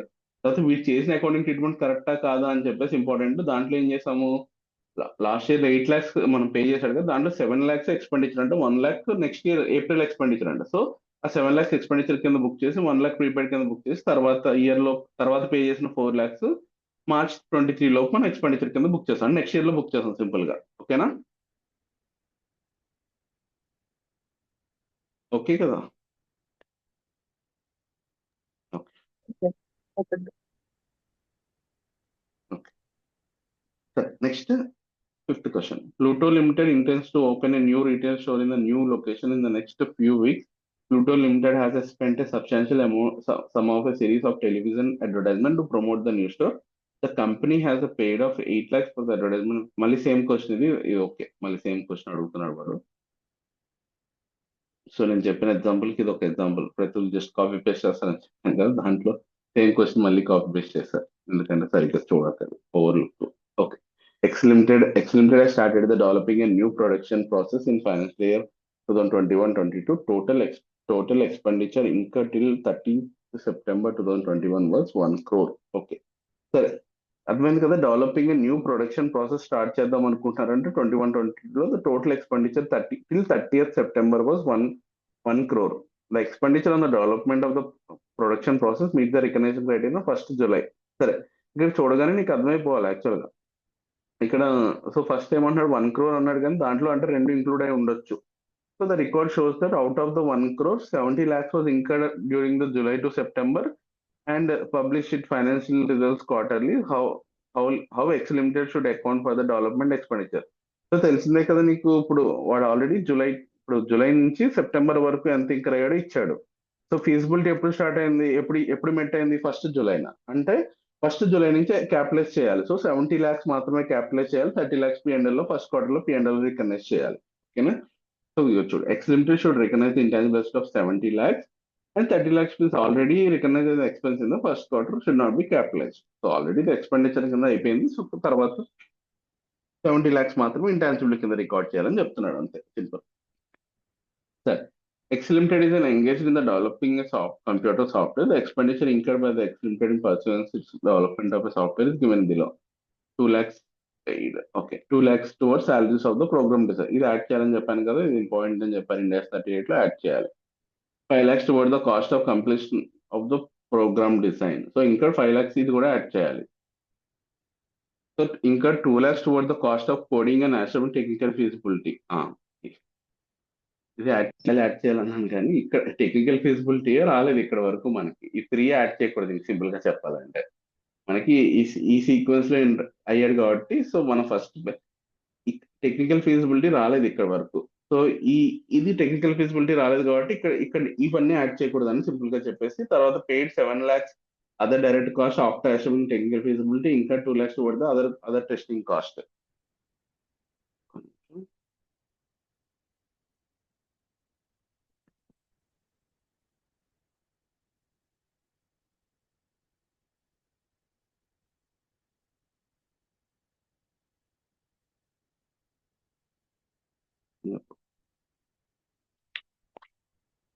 సరే,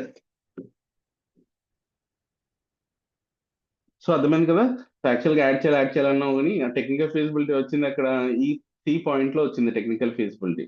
సో అవేమీ యాడ్ చేయకూడదని చెప్తున్నా సింపుల్ గా. సో తర్వాత 7 lakhs for the other direct cost after assuming technical feasibility, ఇది యాడ్ చేయాలి. ఇంకా 2 lakhs towards that other testing cost, ఇది యాడ్ చేయాలి. తర్వాత టెస్టింగ్ ఫేజ్ అంటే డెవలప్మెంట్ ఫేజ్ తర్వాత ఉంటుంది కాబట్టి అది కూడా యాడ్ చేయాలి. A focus group of other software developers is invited to the conference. ఈ కాన్ఫరెన్స్ ఇవన్నీ ఓపెనింగ్ సెరమనీ ఇవన్నీ యాడ్ చేయకూడదు. So on 15th March 2021, the development phase was completed and cash flows budget were prepared. Net profit for the year was estimated to be the equal to 40 lakhs. సరే ఇదంతా మనకు అవసరం లేదు కానీ first అయితే మనకి ఈ కాస్ట్లు అన్ని ఏం చేయాలి పిఎన్ఎల్ కి అంటే రీసెర్చ్ ఫేజ్ ఎక్స్పెండిచర్ ఉన్నట్టు ఇవన్నీ బిఫోర్ టెక్నికల్ ఫీజిబిలిటీ వరకు మనం ఇవన్నీ పిఎన్ఎల్ కి చార్జ్ చేయాలి. టెక్నికల్ ఫీజిబిలిటీ వచ్చిన తర్వాత 7 lakhs + 2 lakhs ఇంకర్ అయ్యాం కదా అవి మాత్రమే మనం ఇంటాంజిబుల్ కింద యాడ్ చేయాలి. సో చూడండి ఇక్కడ the cost of software capitalisation 7 lakhs + 2 lakhs = 9 lakhs. So the remaining అన్ని ఇవన్నీ ఏం చేయాలి ఇన్ దిస్ కేస్ 9 lakhs అంటే 2 lakhs + 5 lakhs + 2 lakhs would be recorded as expense in the P&L account since it belongs to the research phase అంతే. So ఈ 70,000 కూడా మనం అది P&L కి రికార్డ్ చేయాలి ఇంటాంజిబుల్ కింద రికార్డ్ చేయకూడదు. కాస్ట్ ఇంకా from the technical feasibility capitalise software course but the conference cost of 70,000 would be expense off అంటే P&L కి చార్జ్ చేశారు అది కూడా.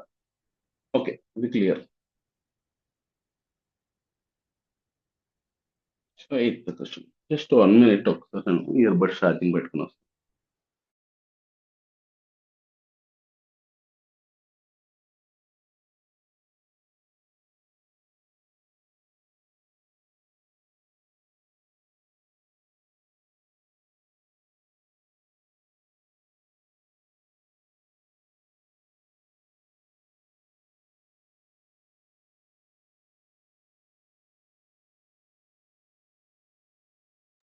ఓకే నా వాయిస్ వినిపిస్తుంది కదా?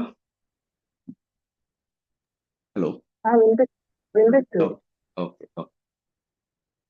X Limited acquired Y Limited on 30th April 2021. The purchase consideration is 50 lakhs. The fair value of intangible asset is 45 lakhs.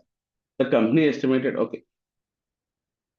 గుర్తుపెట్టుకోండి ఇది ఎక్విజిషన్ పాయింట్ ఒకసారి మీకు కాన్సెప్ట్ గుర్తు రావాలి కదా. కాన్సెప్ట్ ఏం చెప్పాను నేను పర్చేస్ కన్సిడరేషన్ మనం ఏదైతే పేస్ అది యాడ్ చేయకూడదు కానీ దాని ఫేర్ వాల్యూ యాడ్ చేయాలి ఏదైనా ఎక్వైర్ చేసినప్పుడు. ఓకే అది కూడా రీసెర్చ్ పేజ్ తర్వాత మనం ఏమైనా రీసెర్చ్ పేజ్ ఎక్స్పెండిచర్ ఇంకర్ అవుతే అది మాత్రం పిఎన్ఎల్ చేసేయాలి యాడ్ చేయకూడదు.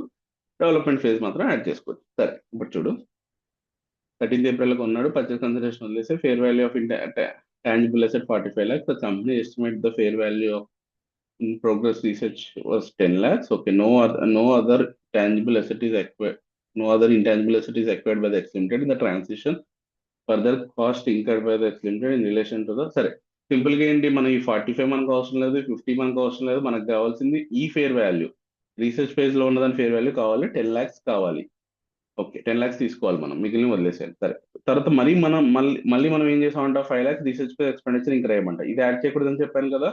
జస్ట్ అది ఫేర్ వాల్యూ తీసుకోవాలి కానీ మనం తర్వాత మళ్ళీ రీసెర్చ్ పేజ్ ఎక్స్పెండిచర్ ఇంకా తర్వాత తీసుకోకూడదు. సరే తర్వాత ఈ 2 lakhs technical feasibility to establish technical feasibility అంటే టెక్నికల్ ఇది కూడా ముందే బిఫోర్ టెక్నికల్ ఫీజిబిలిటీ ఇది కూడా యాడ్ చేయకూడదు. ఈ 5 lakhs యాడ్ చేయకూడదు 2 lakhs యాడ్ చేయకూడదు.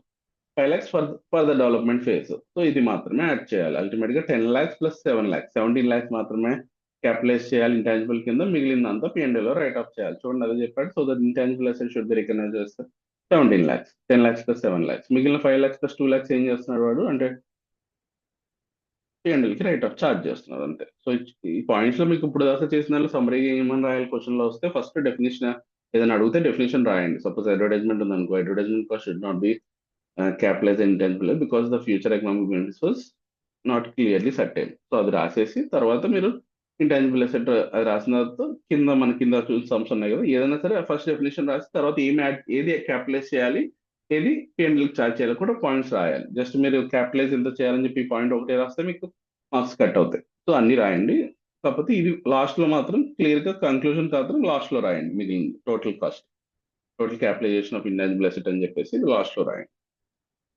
సరే next X Limited seeks your opinion in respect of the following accounting transactions. Acquired 4-year license to manufacture specified drug cost of 1 crore and at the start of the year production commenced immediately. Okay. Also purchased another company at the start of the year as a part of that acquisition. X Pharmacy Limited acquired a branch with a fair value of 3 lakh based on the sales revenue. The life of the brand is estimated at 5 lakhs. సరే ఒక్కొక్కటి individual cases. So ఇది మళ్ళీ అన్ని చదవకలేదు ఒక్కొక్కటి చదువుకుంటా just answer చేసుకుంటూ వెళ్ళిపోవాలి. How the above transaction will be accounted for the books on the accounts of X Pharmaceutical Limited. ఒక్కొక్కటి చూద్దాం. Acquired 4-year license to manufacture specified drug at a cost. at the start of the year production commenced immediately. అంటే ఏంటి, ready to use asset కొన్నాడు కాబట్టి direct గా కొన్న వెంటనే capitalise చేసుకోవచ్చు. డిప్రిసియేషన్ కూడా అమోటైజేషన్ కూడా స్టార్ట్ చేయాలి. So next, also the purchase another company at the start of the year. A part of the acquisition X Limited acquired a brand with a fair value of 3 crores. సరే, ఇది కూడా అంతే. ఇదేంటి చెప్పా కదా నీకు, ఏదైనా మనం ఇంటర్నల్ గా బ్రాండ్ అన్న జనరేట్ చేస్తే, ఇంటర్నల్ జనరేటెడ్ అయితే మనం దాని కాస్ట్ కరెక్ట్ గా మెజర్ చేయలేం కాబట్టి అది తీసుకోకూడదు.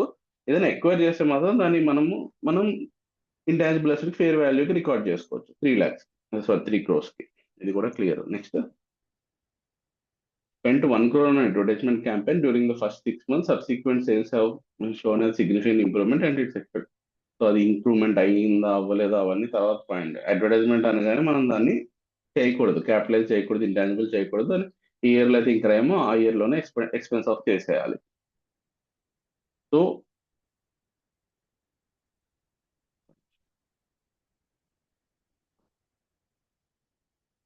Next, X Limited commenced development a new drug of the project cost is 10 crores. The clinical trial proved successful and such each drug is expected to be reach and generate revenue over 5 years. Cost incurred is much is 5 crores. Okay. And the balance cost incurred during the financial year is 5 crores. Correct.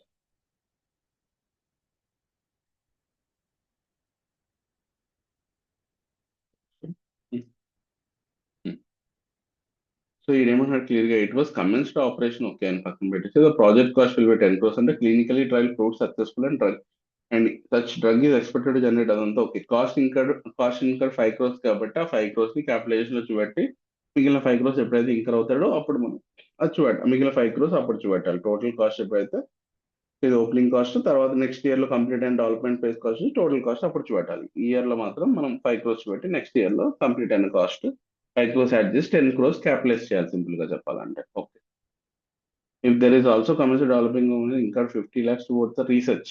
అంతే, ఇంకేమో research page అంటే ఇంకా అదేమి capitalise చేయకూడదు, అంటే దాన్ని intangible కింద పెట్టకూడదు, ఎక్స్పెన్స్ ఆఫ్ చేసేయమని చెప్పేసి చెప్పాలంటే. టెక్నికల్ ఫీజిబిలిటీ ఇంకా రాలేదంట, అది వచ్చిన తర్వాత అప్పటి నుంచి క్యాపిటలైజ్ చేయాలి. సో ఈ 50 lakhs P&L కి రైట్ ఆఫ్ చేసేయాలి. ఓకే. సో ఇది ఓపెనింగ్ కాస్ట్, కరెంట్ ఇయర్ లో డెవలప్మెంట్ చేసిన ఇంకొక 5 crores ఉంది కదా, టోటల్ 10 crores పెట్టాలి. ఈ 50 lakhs అయితే డైరెక్ట్ గా P&L కి రైట్ ఆఫ్ చేసేయాలి, ఇంకా టెక్నికల్ ఫీజిబిలిటీ రాలేదు కాబట్టి ఎక్స్పెన్స్ ఆఫ్ చేసేయాలని చెప్పి రాయాలి. Expense of. సరే, Mercury Limited is preparing its account for the year ended 31st March 2002 and is unsure about how to see the. Okay, వాళ్ళకి తెలియదు అంటే మనం చెప్పంటున్నాడు.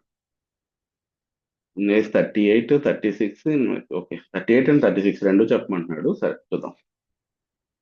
The company completed a grand marketing and advertisement campaign of 4.8 crores. సరే ఇదంతా అవసరం లేదు. ఇదేంటి, advertisement campaign అనేది ఎక్స్పెన్స్ ఆఫ్ చేసేది, దాంట్లో డౌటే లేదు, వదిలేసేయండి. 8 lakhs అనేది మనకి రిలవెంట్. అది ఎంత ప్రాఫిట్ చేస్తుంది అనేది మనకి ఎందుకు, అల్టిమేట్ కాస్ట్ ఇంత. సో ఇది మనం చేయాలా వద్దా, అదే పాయింట్. మనకి 4.8 అయితే చేయకూడదు, ఎక్స్పెన్స్ ఆఫ్ చేసేయాలి, క్యాపిటలైజ్ చేయకూడదు ఇంటాంజిబుల్ కింద. సరే, a new product was developed during the year. The expenditure allocate total 3 lakhs, of which 1.5 lakhs was incurred period to 30 September, the date on which it becomes clear that product was technically viable. Okay. The new product is launched in the next 4 months and its recoverable amount is okay. Simple, ఏం లేదు. ఈ 3 lakhs లో 1.5 ఏమో before technical feasibility, అంటే 1.5 lakhs అసలు pay and of చేసేయాలి. ఇంకోటి 1.5 lakhs అది రికార్డ్ చేయాలి, కానీ మళ్ళీ రికవర్ వాల్యూ ఎంత ఇచ్చాడు, 1.4 ఇచ్చాడు. సో ఇండియా 38 ప్రకారం first 3 crores 1.5 crores 1.5 lakhs record చేసి తర్వాత మళ్ళీ 0.1 lakh ఇంపైర్మెంట్, అంటే నథింగ్ బట్ 10,000 ఇంపైర్మెంట్. సో అదే ఉంటుంది ఇక్కడ చూద్దాం. సో 1.5 lakh ఇండియాస్ లో వాల్యూ చేసి ఇంకొక 10,000 మాత్రం ఇంపైర్మెంట్ ఇచ్చి after impairment 1.4 lakhs as per India 36 లో వాల్యూ చేయాలి, as per India 36. Staff participated in the training programs which cost of the company's training అనగానే మైండ్ లో ఎక్స్క్లూజన్ లో తీసుకోవద్దు. జస్ట్ ఫస్ట్ కంట్రోల్ ఉందా లేదా, ఆర్గనైజేషన్ కి ఎంప్లాయీస్ మీద కంట్రోల్ ఉందా లేదా, కంట్రోల్ ఉంటే అప్పుడు చేయాలి, లేకపోతే వద్దు. సో ఇప్పుడు చూద్దాం. The training organisation made representative director of the company outline in incremental profits. సరే, ఇది ఇక్కడ కంట్రోల్ ఉంది, అది రాయకుండా నాకు ప్రాఫిట్లు పెరుగుతాయి, ఇలా ప్రొడక్షన్ టైం తగ్గుతుంది, ఇలాంటి పాయింట్ అని రాసి అవన్నీ అవసరం లేదు మనకి. సో ఇవి ఏం అపాయింట్మెంట్స్ చేయలేదు కాబట్టి అవి ఎక్స్పెన్స్ ఆఫ్ చేసేయాలి, క్యాపిటలైజ్ చేయకూడదని చెప్తున్నాను అంతే. No asset will be recognise during there no control of the company over the staff చెప్పగా ఆ పాయింట్ మెన్షన్ చేయాలి. ఇప్పుడు డెఫినేషన్ రాసేసి so it's not eligible, so it can be expensed off అని చెప్పి రాసేయాలి. It will be expensed. Venus limited is preparing it accounts for the year ended 31st March 2022. మళ్ళీ అదే క్వశ్చన్ రిపీట్ అయింది ఇక్కడ. ఓకే, వదిలేసాను. Sun Limited acquired a software from the Earth Limited in exchange of a telecommunication license. The telecommunication license is carried at a 5 lakhs in the books of Sun Limited. The software is carried at 10,000 in the books of Earth Limited, which is not a fair value. సరే, ఇది ఏమంటున్నాడు? Acquisition ఇది అంటే 103లో acquire చేసాం మనం, ఓకేనా? Telecommunication license of 5 lakhs in the books of the Sun Limited. The software is carried at a 1 lakh in the books of Earth Limited, which is not a fair value. Advise journal entries in the book. సరే, ఇది ఏం లే చేశాడు? Simple గా ఇది గుర్తుందా sir? 103 గా ఇది ఎక్స్చేంజ్ ఆఫ్ అసెట్స్ గుర్తుంది కదా? First priority, second priority, third priority. ఎందుకంటే ఇచ్చిందేమో telecommunication licence for exchange of telecommunication licence. Telecommunication licence acquired. Okay, software ఏమో సాఫ్ట్వేర్ ఎక్వైర్ చేశారంట. సో 10,000 కి. So simple. సన్ లిమిటెడ్ ఏమి ఇస్తుంది? టెలికమ్యూనికేషన్ లైసెన్స్ ఇస్తుంది. ఇక్కడ వర్డ్ చాలా ఇంపార్టెంట్, ఇది గుర్తుపెట్టాలి ఫస్ట్. అది తెలియకపోతే మీరు ఆన్సర్ ఏం సాల్వ్ చేస్తారు, చేయలేరు. కాబట్టి ఫస్ట్ ఏది తీసుకుంటుంది, ఏది తీసుకోవట్లేదు. సో ఫస్ట్ ఏది ఇస్తుంది, ఏది తీసుకుంటుంది. సో ఫర్ టెలికమ్యూనికేషన్ అంటే అది ఇచ్చి దాని బదులుగా సాఫ్ట్వేర్ ని తీసుకుంటుంది అని దాని అర్థం. సో సాఫ్ట్వేర్ ని మనం డెబిట్ చేయాలి, టెలికమ్యూనికేషన్ ని క్రెడిట్ చేయాలి. సో ఫస్ట్ ఎంట్రీ అయితే వేయండి, తర్వాత క్యాష్ లో అవన్నీ ఉంటే తర్వాత చూద్దాం. ఫస్ట్ అయితే ఇది అర్థమైంది. సో ఇప్పుడు మనం ఫస్ట్ కమర్షియల్ స్టెప్స్ ఉంది, ఎందుకంటే క్యాష్ ఫ్లోస్ ఎఫెక్ట్ అవుతున్నాయి. ఇచ్చేది ఒకటి, సాఫ్ట్వేర్ తీసుకునేది ఒకటి. టెలికమ్యూనికేషన్ ఇచ్చి సాఫ్ట్వేర్ తీసుకుంటున్నాం కాబట్టి సరే, ఇప్పుడు దాని ఫేర్ వాల్యూస్ చూడాలి. ఫస్ట్ ప్రయారిటీ ఏంటి? Fair value of asset given up. So fair value of asset given up ఏంటి ఇక్కడ? సన్ లిమిటెడ్ కి asset given up telecommunication. So telecommunication value చూడాలి. Fair value of software 5,20,000 and fair value of telecommunication 5 lakhs. మనకి ఇది important. So 5 lakhs software account debit, 5 lakhs telecommunication account ఎంత? Carrying value ఎంత? 5 lakhs. So 5 lakhs debit, 5 lakhs credit. So profit or loss ఏమి ఉండదు, ఎందుకంటే 5 lakhs debit చేస్తాం, 5 lakhs credit చేస్తాం. Okay, next ఇంకోటి ఏమంటున్నాడు? ఇప్పుడు ఇద్దరు బుక్స్ లో ప్రిపేర్ చేయమంటున్నాడు. ఇది in the books of advise in the books of Sun Limited and Earth Limited. Advise journal entries in the books of Sun Limited, Earth Limited. Sun Limited అయిపోయింది, ఇప్పుడు Earth Limited reverse. So వాళ్ళు ఏమి ఇస్తున్నారు? Asset given fair value asset ఏంటి అసలు? Software ఇస్తున్నారు వాళ్ళు. Software fair value తీసుకోవాలంటే 5,20,000. సో ఇక్కడ ఎంట్రీ ఏం పడుతుంది? Telecommunications licence account debit to software account. ఎంత? 520 రికార్డ్ చేస్తాము. ఓల్డ్ బుక్ లో ఎంత ఉంది? అది 10,000 మాత్రమే ఉంది కాబట్టి 10,000 క్రెడిట్ చేస్తాము. ఆ రిమైనింగ్ 5,10,000 ప్రాఫిట్ వచ్చింది, ప్రాఫిట్ ఆన్ ఎక్స్చేంజ్. సో ఇది అయిపోయింది. ఇప్పుడు సెకండ్ ప్రయారిటీ అంటే ఇది లేదనుకుంటున్నాడు. ఇప్పుడు ఇది ఉంది. Suppose fair value of software not మనం అసెటైనబుల్ చేయలేకపోతున్నాము. However similar telecommunication licences transfer by another company 4,90,000. So సరే, ఇది ఇవన్నీ ఇండివిజువల్ సినారియోస్. సో ఫస్ట్ సినారియోలో ఇప్పుడు చేసాం, అయిపోయింది. ఇప్పుడు సెకండ్ సినారియోలో ఏంటి? సాఫ్ట్వేర్ లేదంట. సాఫ్ట్వేర్ లేకపోతే ఎవరికి ఎఫెక్ట్ అవుద్ది అంటే సెకండ్ ప్రయారిటీకి ఎవరికి వెళ్ళాలి? ఎర్త్ లిమిటెడ్కి వెళ్ళాలి. ఎందుకంటే సన్ లిమిటెడ్కి గివెన్ అప్ టెలికమ్యూనికేషన్ దాని వాల్యూ ఉంది కాబట్టి. సో వీడికి సన్ లిమిటెడ్కి ఏ ప్రాబ్లం లేదు. సో ఎంట్రీ ఏంటి? Software account debit telecommunication. Entries amount fill చేయండి, 4,90,000, 5 lakhs. సో 10 lakhs లాస్ వచ్చింది. సో ఇది కూడా క్లియర్. ఇప్పుడు వాడికి లేదు కాబట్టి వాడికి కూడా సెకండ్ ప్రయారిటీకి వెళ్ళాలి, ఎందుకంటే వాడు సాఫ్ట్వేర్ది ఇక్కడ వాల్యూ ఇవ్వలేదు, ఫేర్ వాల్యూ. సో టెలికమ్యూనికేషన్ ఇచ్చాడు కాబట్టి 4,90,000 అది తీసుకోవాలి. సో ఇంకా టెలికమ్యూనికేషన్ 4,90,000, సాఫ్ట్వేర్ 10, సో ప్రాఫిట్ 480. ఇది క్లియర్. థర్డ్ది అసలు ఏది అసెట్ ఏం చేయలేరంట. అంటే అప్పుడు ఏం చేయాలి? చాలా ఇంపార్టెంట్. అంటే టెలికమ్యూనికేషన్ ఫేర్ వాల్యూ తెలియదు, సాఫ్ట్వేర్ ఫేర్ వాల్యూ తెలియదు, అంటే థర్డ్ ప్రియారిటీకి వెళ్ళాలి. థర్డ్ ప్రియారిటీ ఏంటి? Carrying value of asset given up. So Sun లిమిటెడ్కి ఏమో టెలికమ్యూనికేషన్ క్యారింగ్ వాల్యూ వస్తుంది, ఎర్త్ లిమిటెడ్కి ఏమో సాఫ్ట్వేర్ క్యారింగ్ అమౌంట్ వస్తుంది 10,000. సో సింపుల్ ఎంట్రీ ఏంటి? ఇక్కడ గెయిన్ ఆర్ లాస్ కాన్సెప్ట్ ఉండదు థర్డ్ సినారియోలో, ఎందుకంటే ఫేర్ వాల్యూ క్యారింగ్ వాల్యూకి రికార్డ్ చేస్తాం కాబట్టి. జస్ట్ ఫస్ట్ ఎంట్రీ ఏం పడుతుంది? Software account debit to telecommunication ఎంత amount? 5 lakhs. Second Earth books లో ఏం పడుతుంది? Telecommunication licence to software. So same అయ్యే పడతాయి చూడండి. ఇంకో 10 పడుతుంది, 50 500 దేని క్యారింగ్ వాల్యూ దానికి ఇంకా గెయిన్ ఆర్ లాస్ అనే కాన్సెప్టే ఉండదు. ఓకే, ఇది కూడా ఓకే. ఇక్కడ క్యాష్ పెయిడ్ అనే కాన్సెప్ట్ ఉంది. సరే, so X Limited acquired patent right.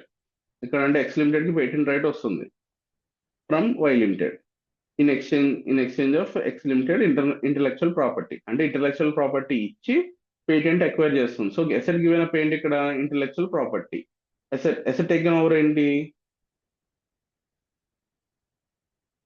చెప్పండి? Patent. Okay, current market value of the patent and intellectual property ఇచ్చాడు. సో ఓకే, ఫేర్ వాల్యూస్ ఇచ్చాడు. At what value patent right should be initially recognise in the books of X Limited. X Limited ఒకటే అడుగుతున్నాడు in following 2 situation. 2 books అడగట్లేదు, only X Limited కదా 2 situations ఇచ్చాడు. So first దాంట్లో ఏమి ఇచ్చాడు? X Limited do not pay any cash to. సరే, first ఇక్కడ కమర్షియల్ సబ్స్టెన్స్ ఉంది, ఎందుకంటే ఒక అసెట్ వేరే అసెట్ తో ఎక్స్చేంజ్ చేసుకుంటున్నారు కాబట్టి ఇక్కడ క్యాష్ ఫ్లోస్ ఎఫెక్ట్ అవుతున్నాయి కాబట్టి కమర్షియల్ సబ్స్టెన్స్ ఉందని చెప్పి రాయాలి ఫస్ట్. నెక్స్ట్ ఇప్పుడు ఎంట్రీ ఏముంది? సింపుల్ గా ఇక్కడ ఎక్వైర్ చేసిన పేటెంట్ కాబట్టి పేటెంట్ అకౌంట్ డెబిట్ టు ఏమి ఇచ్చేస్తుంది? అది ఇంటలెక్చువల్ ప్రాపర్టీ ఇచ్చేస్తుంది కాబట్టి ఇంటలెక్చువల్ ప్రాపర్టీ క్రెడిట్ చేయాలి.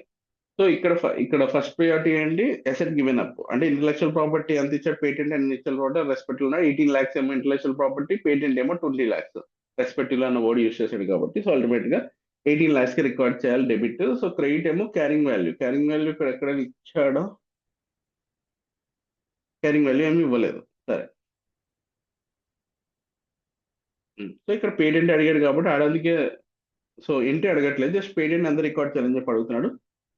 ఫస్ట్ సినారియోలో 18 lakhs కి రికార్డ్ చేస్తాం. సెకండ్ సినారియోలో ఏంటి? X Limited pays 2 lakhs extra pay చేస్తున్నాడు. అంటే 18 lakhs ఇంకో 2 lakhs యాడ్ అవుతుంది, 20 lakhs కింద రికార్డ్ చేస్తాం, అంతే అయిపోయింది. సో ఫస్ట్ ఏమో 18 lakhs, సెకండ్ ఏమో 20 lakhs. వాడు పేటెంట్ ఒకటి అడిగాడు కాబట్టి ప్రాబ్లం ఏం లేదు, ఎంట్రీస్ చేయక్కర్లేదు, గెయిన్ లాస్ అవన్నీ ఏం అవసరం లేదు, జస్ట్ ఎంతకి రికార్డ్ చేస్తామని చెప్పి అడుగుతున్నాడు. Next 14th sum. X Limited engage in the business of manufacturing fertilisers entered into the technical collaboration agreement with the foreign company. As a result, Y Limited would provide the technical know-how enabling X Limited to manufacture the fertilizers in the more effective way. Sorry, X Limited pay the 10 crores for which use of a technical know-how for the 5 years. X Limited estimated the production. Okay. So ఏం లేదు, depreciation ఇది మీకు అర్థమైపోవాలి. Values ఇస్తున్నా అంటే depreciation. ఇది depreciation లో third method ఉంది కదా, ప్రొడక్షన్ మెథడ్ అని చెప్పేసి. సో ఆ సినారియో ఇది. సో సింపుల్ గా మనకి గుర్తుందిగా, ఫార్ములా గుర్తు తెచ్చుకోండి. ఫస్ట్ మీకు చెప్పాను already, cost minus residual value divided by total units produced for the entire useful life into current year production. సరే, సో ఇప్పుడు ఫస్ట్ ఇవన్నీ యాడ్ చేయండి. సో ఎంత? 50,000 plus 70,000,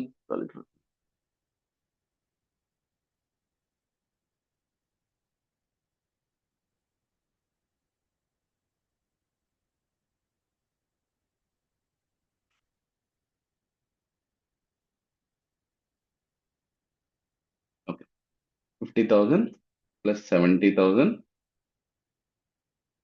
plus 1 lakh plus 1,20,000 plus 1,10,000, 4,50,000 total units అది. Okay, so at the end of the first year it is HOD's target. At the end of the second year 65. సరే, ఇది ఏంటి important? So first year కి ఇది estimate, second year మారిపోయింది కదా, అప్పుడు second year ఏమో 65,000 అచీవ్ చేసిందంట. So metric tons for the fertiliser being manufacture X Limited. సరే, ఫస్ట్ ఇయర్ చేసేసాను సింపుల్ గా. ఇక్కడ ఏమడుగుతున్నాడు? ఫస్ట్ ఒకసారి అమౌంటైజేషన్ అడుగుతున్నాడు, సో డిప్రిసియేషన్ అడుగుతున్నాడు కాబట్టి సో ఫస్ట్ ఇయర్ ఏం చేస్తారు? 10 crores divided by 4,50,000 into first year production 50,000. So అంతే, first year okay. 1 crore 11 lakhs 11,000 and 111. So వచ్చింది, ఇది కరెక్ట్. ఇప్పుడు సెకండ్ ఇయర్ ఏమవుతుందంటే మారిపోతుంది. ఇప్పుడు ఇక్కడ ఫార్ములాలో ఏమవుతుంది? ఇప్పుడు చేంజ్ ఇన్ ఎస్టిమేట్ అవుతుంది. చేంజ్ ఇన్ ఎస్టిమేట్ అన్నప్పుడు ఏం చెప్పాను నేను? Cost minus residual divided by estimated useful life place లో estimated number of units produce over the useful life అన్న ఫార్ములాలో ఇక్కడ ఎస్టిమేటెడ్ ఉండదు. ఇంకా ఒకసారి చేంజ్ అవుతున్నప్పుడు కాస్ట్ బదులు క్యారింగ్ అమౌంట్ వస్తుంది, కింద estimated useful life entire useful life place లో ఏంటంటే మనకి రిమైనింగ్ యూస్ఫుల్ లైఫ్ వస్తుంది. సో అలాగే ఈ ఫార్ములాలో కూడా అదే కేసు. సో ఇప్పుడు 10 crores ప్లేస్ లోనేమో 10 crores మైనస్ డిప్రిసియేషన్ వస్తుంది.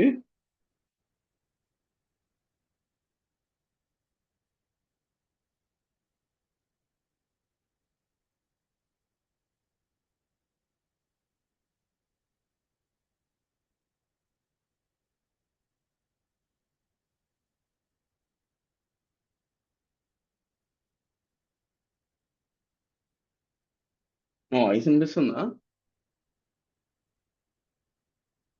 హలో.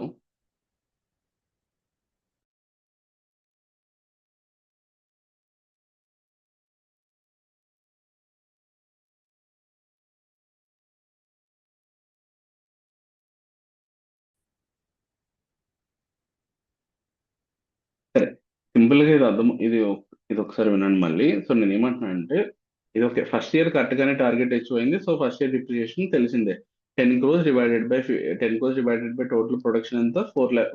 టోటల్ ఎస్టిమేటెడ్ ప్రొడక్షన్ ఎంత, 4,50,000 into 50,000. So first year 1 crore 11,11,000 11,111 వచ్చింది. సరే, అది పక్కన పెట్టేసాను. ఇప్పుడు సెకండ్ ఇయర్ లో ఏమైందంటే, ఈ 70,000 అని అనుకున్నాం కానీ 65,000 అయింది. సో ఎస్టిమేట్ చేంజ్ అయిపోయింది. Manufacturing accelerated considered revised the estimates for the next 3 years. So ఇప్పుడు ఏంటంటే ఇది ఓకే, అర్థమైంది. రియాలిటీ అర్థమైంది. ఫస్ట్ ఇయర్ ఎస్టిమేట్ చేశారు, ఫస్ట్ ఇయర్ బాగానే చేసింది, సెకండ్ ఇయర్ ఓకే 5,000 డిఫరెన్స్ వచ్చింది. సో వాళ్ళకి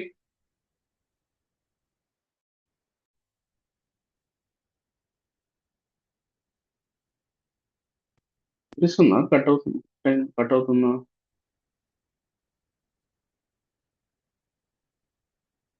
హలో, నా వాయిస్ వినిపిస్తుందా? మీ వాయిస్ వినిపించట్లేదు నాకు.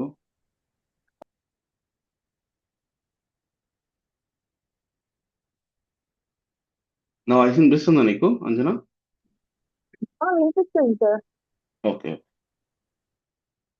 సరే, ఓకే. సో సెకండ్ ఇయర్ లో మనం ఎప్పుడైనా సరే ఎస్టిమేట్ చేంజ్ అయినప్పుడు ఏం చెప్పాను మీకు సింపుల్ గా? సో కాస్ట్ ప్లేస్ లోనేమో క్యారింగ్ అమౌంట్ తీసుకోమని చెప్పాను. సో క్యారింగ్ అమౌంట్ తీసుకుని తర్వాత కింద కూడా రిమైనింగ్ యూస్ఫుల్ లైఫ్ కానీ రిమైనింగ్ ప్రొడక్షన్ అని తీసుకోవాలి. అంటే టోటల్ యూస్ఫుల్ లైఫ్ లో ప్లేస్ లో మనము రిమైనింగ్ యూస్ఫుల్ లైఫ్ తీసుకోవాలి. సరే, ఇక్కడ వరకు okay. First year okay, first year అయిపోయింది. ఇప్పుడు సెకండ్ ఇయర్ లో చేంజ్ అవుతుంది కాబట్టి సెకండ్ ఇయర్ క్యారింగ్ అంటే first year carrying value closing balance ఎంతో, లాస్ట్ నెక్స్ట్ ఇయర్ ఓపెనింగ్ అదే కాబట్టి సో అంటే క్యారింగ్ అమౌంట్ క్యాలిక్యులేట్ చేయాలి. క్యారింగ్ అమౌంట్ ఎంత? So okay, 10 crores minus depreciation తీసేస్తే మనకు వచ్చేది క్యారింగ్ అమౌంట్. సో ఇప్పుడు దాన్ని డివైడెడ్ బై ఇప్పుడు టోటల్ రిమైనింగ్ ప్రొడక్షన్ ఎంత? సెకండ్ ఇయర్ ఏమో 65,000, థర్డ్ ఇయర్ ఏమో 85,000, ఫోర్త్ ఇయర్ ఏమో 1,05,000, 1,15,000. సో అవి యాడ్ చేయవు ఒకసారి ఫాస్ట్ గా.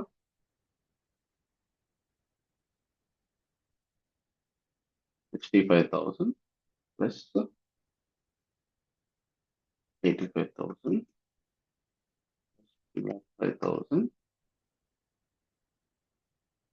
ప్లస్ 1,15,000. అంటే సింపుల్ గా ఇప్పుడు so 10 crores minus 1 crore 11,11,111 divided by 3,70,000 into 65,000 current year. So second year depreciation 1,56,15,615 వచ్చేసింది. సో అయిపోయింది. ఇప్పుడు తర్వాత ఏం చేంజెస్ ఏం చెప్పట్లేదు కాబట్టి ఇంకా సేమ్ అవే ప్రొడక్షన్ చేసిన ఎజంప్షన్ తీసుకుని థర్డ్ ఇయర్ ఏమో 1 crore 10 crores మైనస్ అంటే అల్టిమేట్ గా ఇక్కడ వచ్చిన క్యారింగ్ అమౌంట్ ఉంటుంది కదా, చేంజ్ అవ్వలేదు కాబట్టి చేంజ్ ఆఫ్ ఎస్టిమేట్ అయినప్పుడు సేమ్ అదే ఫార్ములా ఎస్ఎల్ఎం బేసిస్ లో సింపుల్ గా అంటే ఫస్ట్ ఇయర్ క్లోజింగ్ బ్యాలెన్స్ ఉంది కదా, 10 crores minus 1 crore 11,11,111 divided by 3,70,000 into second year production into 85,000. Fourth year ఏమో ఇంటూ 1,05,000 ఇంటూ 1,15,000. ఇంకా ఎస్టిమేట్స్ చేంజ్ అయిపోయినాయి కాబట్టి ఇంకా సెకండ్ ఇయర్ నుంచి ఇవి కన్సిడర్ చేయకూడదు, ఇంకా మొత్తం ఇవి ఇక్కడ ఇచ్చినవి కన్సిడర్ చేయాలి అంతే. ఈ 65,000, థర్డ్ ఇయర్ ఏమో 85,000, ఫోర్త్ ఇయర్ ఏమో 1,05,000, ఫిఫ్త్ ఇయర్ ఏమో 1,15,000. ఓకే, ఇది కూడా అయిపోయింది. 15th expenditure on the new production process in 21-22, 1st April to 31st December, 1st January to 31st March. So total 3,600. The production process met the intangible asset ratio. ఇక్కడ do కింద ఇచ్చాడంటే అర్థమైపోవాలంటే first phase అంతా research phase అయి ఉంటుంది, second phase development phase అయినా అది చెప్తుంది. సరే, on 1st January the amount the 1st January technical meet the recognition criteria development phase. అంటే ఇక్కడ రికగ్నైజ్ క్రైటీరియా అంటే నీకు గుర్తుంది కదా, technical phase after technical feasibility and regulatory approval, అంటే విచ్ ఎవర్ ఇస్ లేటర్ అన్నట్టు. సో అక్కడ అంటే ఆల్రెడీ అది క్లియర్ గా ఇచ్చేసారు కాబట్టి మనం ఏమి అవన్నీ చెక్ చేయక్కర్లేదు. ఆల్రెడీ వాడు క్లియర్ గా డెవలప్మెంట్ ఫేజ్ అంటున్నాడంటే దాని అర్థం అదే, మిగిలినంత రీసెర్చ్ ఫేజ్ మీకు తర్వాత నుంచి 1st January నుంచి అంతా డెవలప్మెంట్ ఫేజ్. అంటే 900 ఒకటే మనకు okay. The amount estimated to be recovered from the process is 1 crore. సరే, the expenses incurred for the development phase from the financial 20 ఇక్కడతో అయిపోలేదు. సో నెక్స్ట్ ఇయర్ కూడా ఇంకర్ అయ్యారు. సో 22-23 నెక్స్ట్ ఇయర్ లో కూడా ఒక 6,000 ఇంకర్ అయ్యారు. So so asset was brought into the use from 31st March and expected use for 3 years. Sir, ఇదంతా okay. What is the carrying amount of the intangible asset on at 31st March 2022 and in 31st March 2023? Also determine the charge of P&L account or loss for the 2021-22. సరే, simple గా ఏంటి, 2,700 ఏమో P&L charge చేయాలి, 900 ఏమో intangible కింద మనం చూడాలి, capitalise చేయాలి ఫస్ట్ ఇయర్ ఓపెనింగ్ కాస్ట్ కింద. సో సెకండ్ ఇయర్ లో మళ్ళీ 6,000 ఇంకా లేదు కాబట్టి 900 + 6,000. సో 6,900 రికార్డ్ చేస్తాం మనం. కానీ ఓకే, అది 31st March కి, అది కూడా అయిపోయింది. సో నెక్స్ట్ ఇయర్ ఏమంటున్నాడు, on 31st March 2024 the amount estimated to be recovered from the process is 5,000. So మనకి ప్రాసెస్ లో ఎంత ఉంది ఆల్రెడీ, 6,000 + 900 అంటే 6,900 ఉంది. దానికి 31st March అంటే 1 year డిప్రిసియేషన్ కూడా అయిపోతుంది కాబట్టి 1 year డిప్రిసియేషన్ అంటే ఎంత, 6,000 డివైడెడ్ బై 6 అంటే 1,000, సారీ 6,900 కదా. 6,900 డివైడెడ్ బై 6 ఎంత వస్తుంది క్యాలిక్యులేటర్, 6,900 డివైడెడ్ బై 6 అంటే 1,150 డిప్రిసియేషన్ అయిపోయింది. అంటే క్యారింగ్ అమౌంట్ ఎంత ఇప్పుడు 6,900 కదా. 6,900 లోంచి 1,150 తీస్తే 5,750 వాల్యూ. సో చూడు, ఇగో 5,750 వాల్యూ. దాన్ని రికవర్ వాల్యూతో కంపేర్ చేస్తే 750 impairment loss as per Ind AS 36 అంతే. సో ఇప్పుడు carrying amount, revised carrying amount ఎంత, 5,000. అల్టిమేట్ గా రికవర్ వాల్యూకే కదా తీసుకొచ్చి తగ్గి, ఆ 750 తగ్గించామంటే ఇంకొచ్చేదే 5,000. సో అదే 5,000. ఓకే, క్లారిటీ ఉందా ఈ సమ్మ? ఇవన్నీ సింపుల్ గా అయిపోతున్నాయి. Okay. ఎందుకంటే క్వశ్చన్ సమ్మరైజ్ చేసుకోవడం కరెక్ట్ గా వస్తే నీకు ఆన్సర్ చాలా సింపుల్ అవుతుంది. క్వశ్చన్ సమ్మరైజ్ చేయడం మర్చిపోయా, రికార్డ్ చేయడం మర్చిపోయినట్టున్నారు. ఓకే, సరే, అర్థమైంది కదా.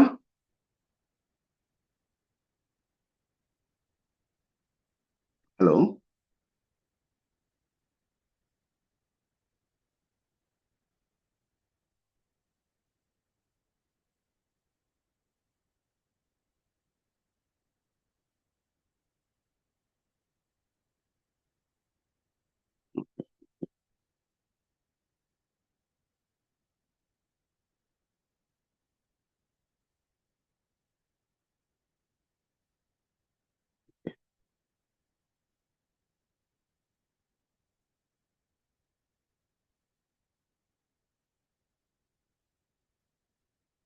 సరే ఏం చేద్దాం, ఒక 1 hour బ్రేక్ తీసుకుని మళ్ళీ జాయిన్ అవుతావా?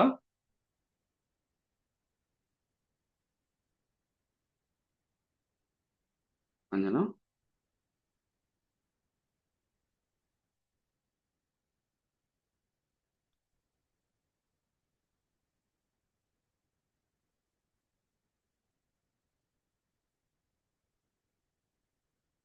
ఓకే, సరే సరే, ఇంకా పవర్ నాకు మెసేజ్ చేయి పవర్ రాగానే. సరే, మాక్సిమం పవర్ వచ్చినా రాకపోయినా, అదే సారీ, మామూలుగా అయితే మనం ఇప్పుడు ఆల్రెడీ అంత అయింది, 5:30 అయిపోయింది కదా.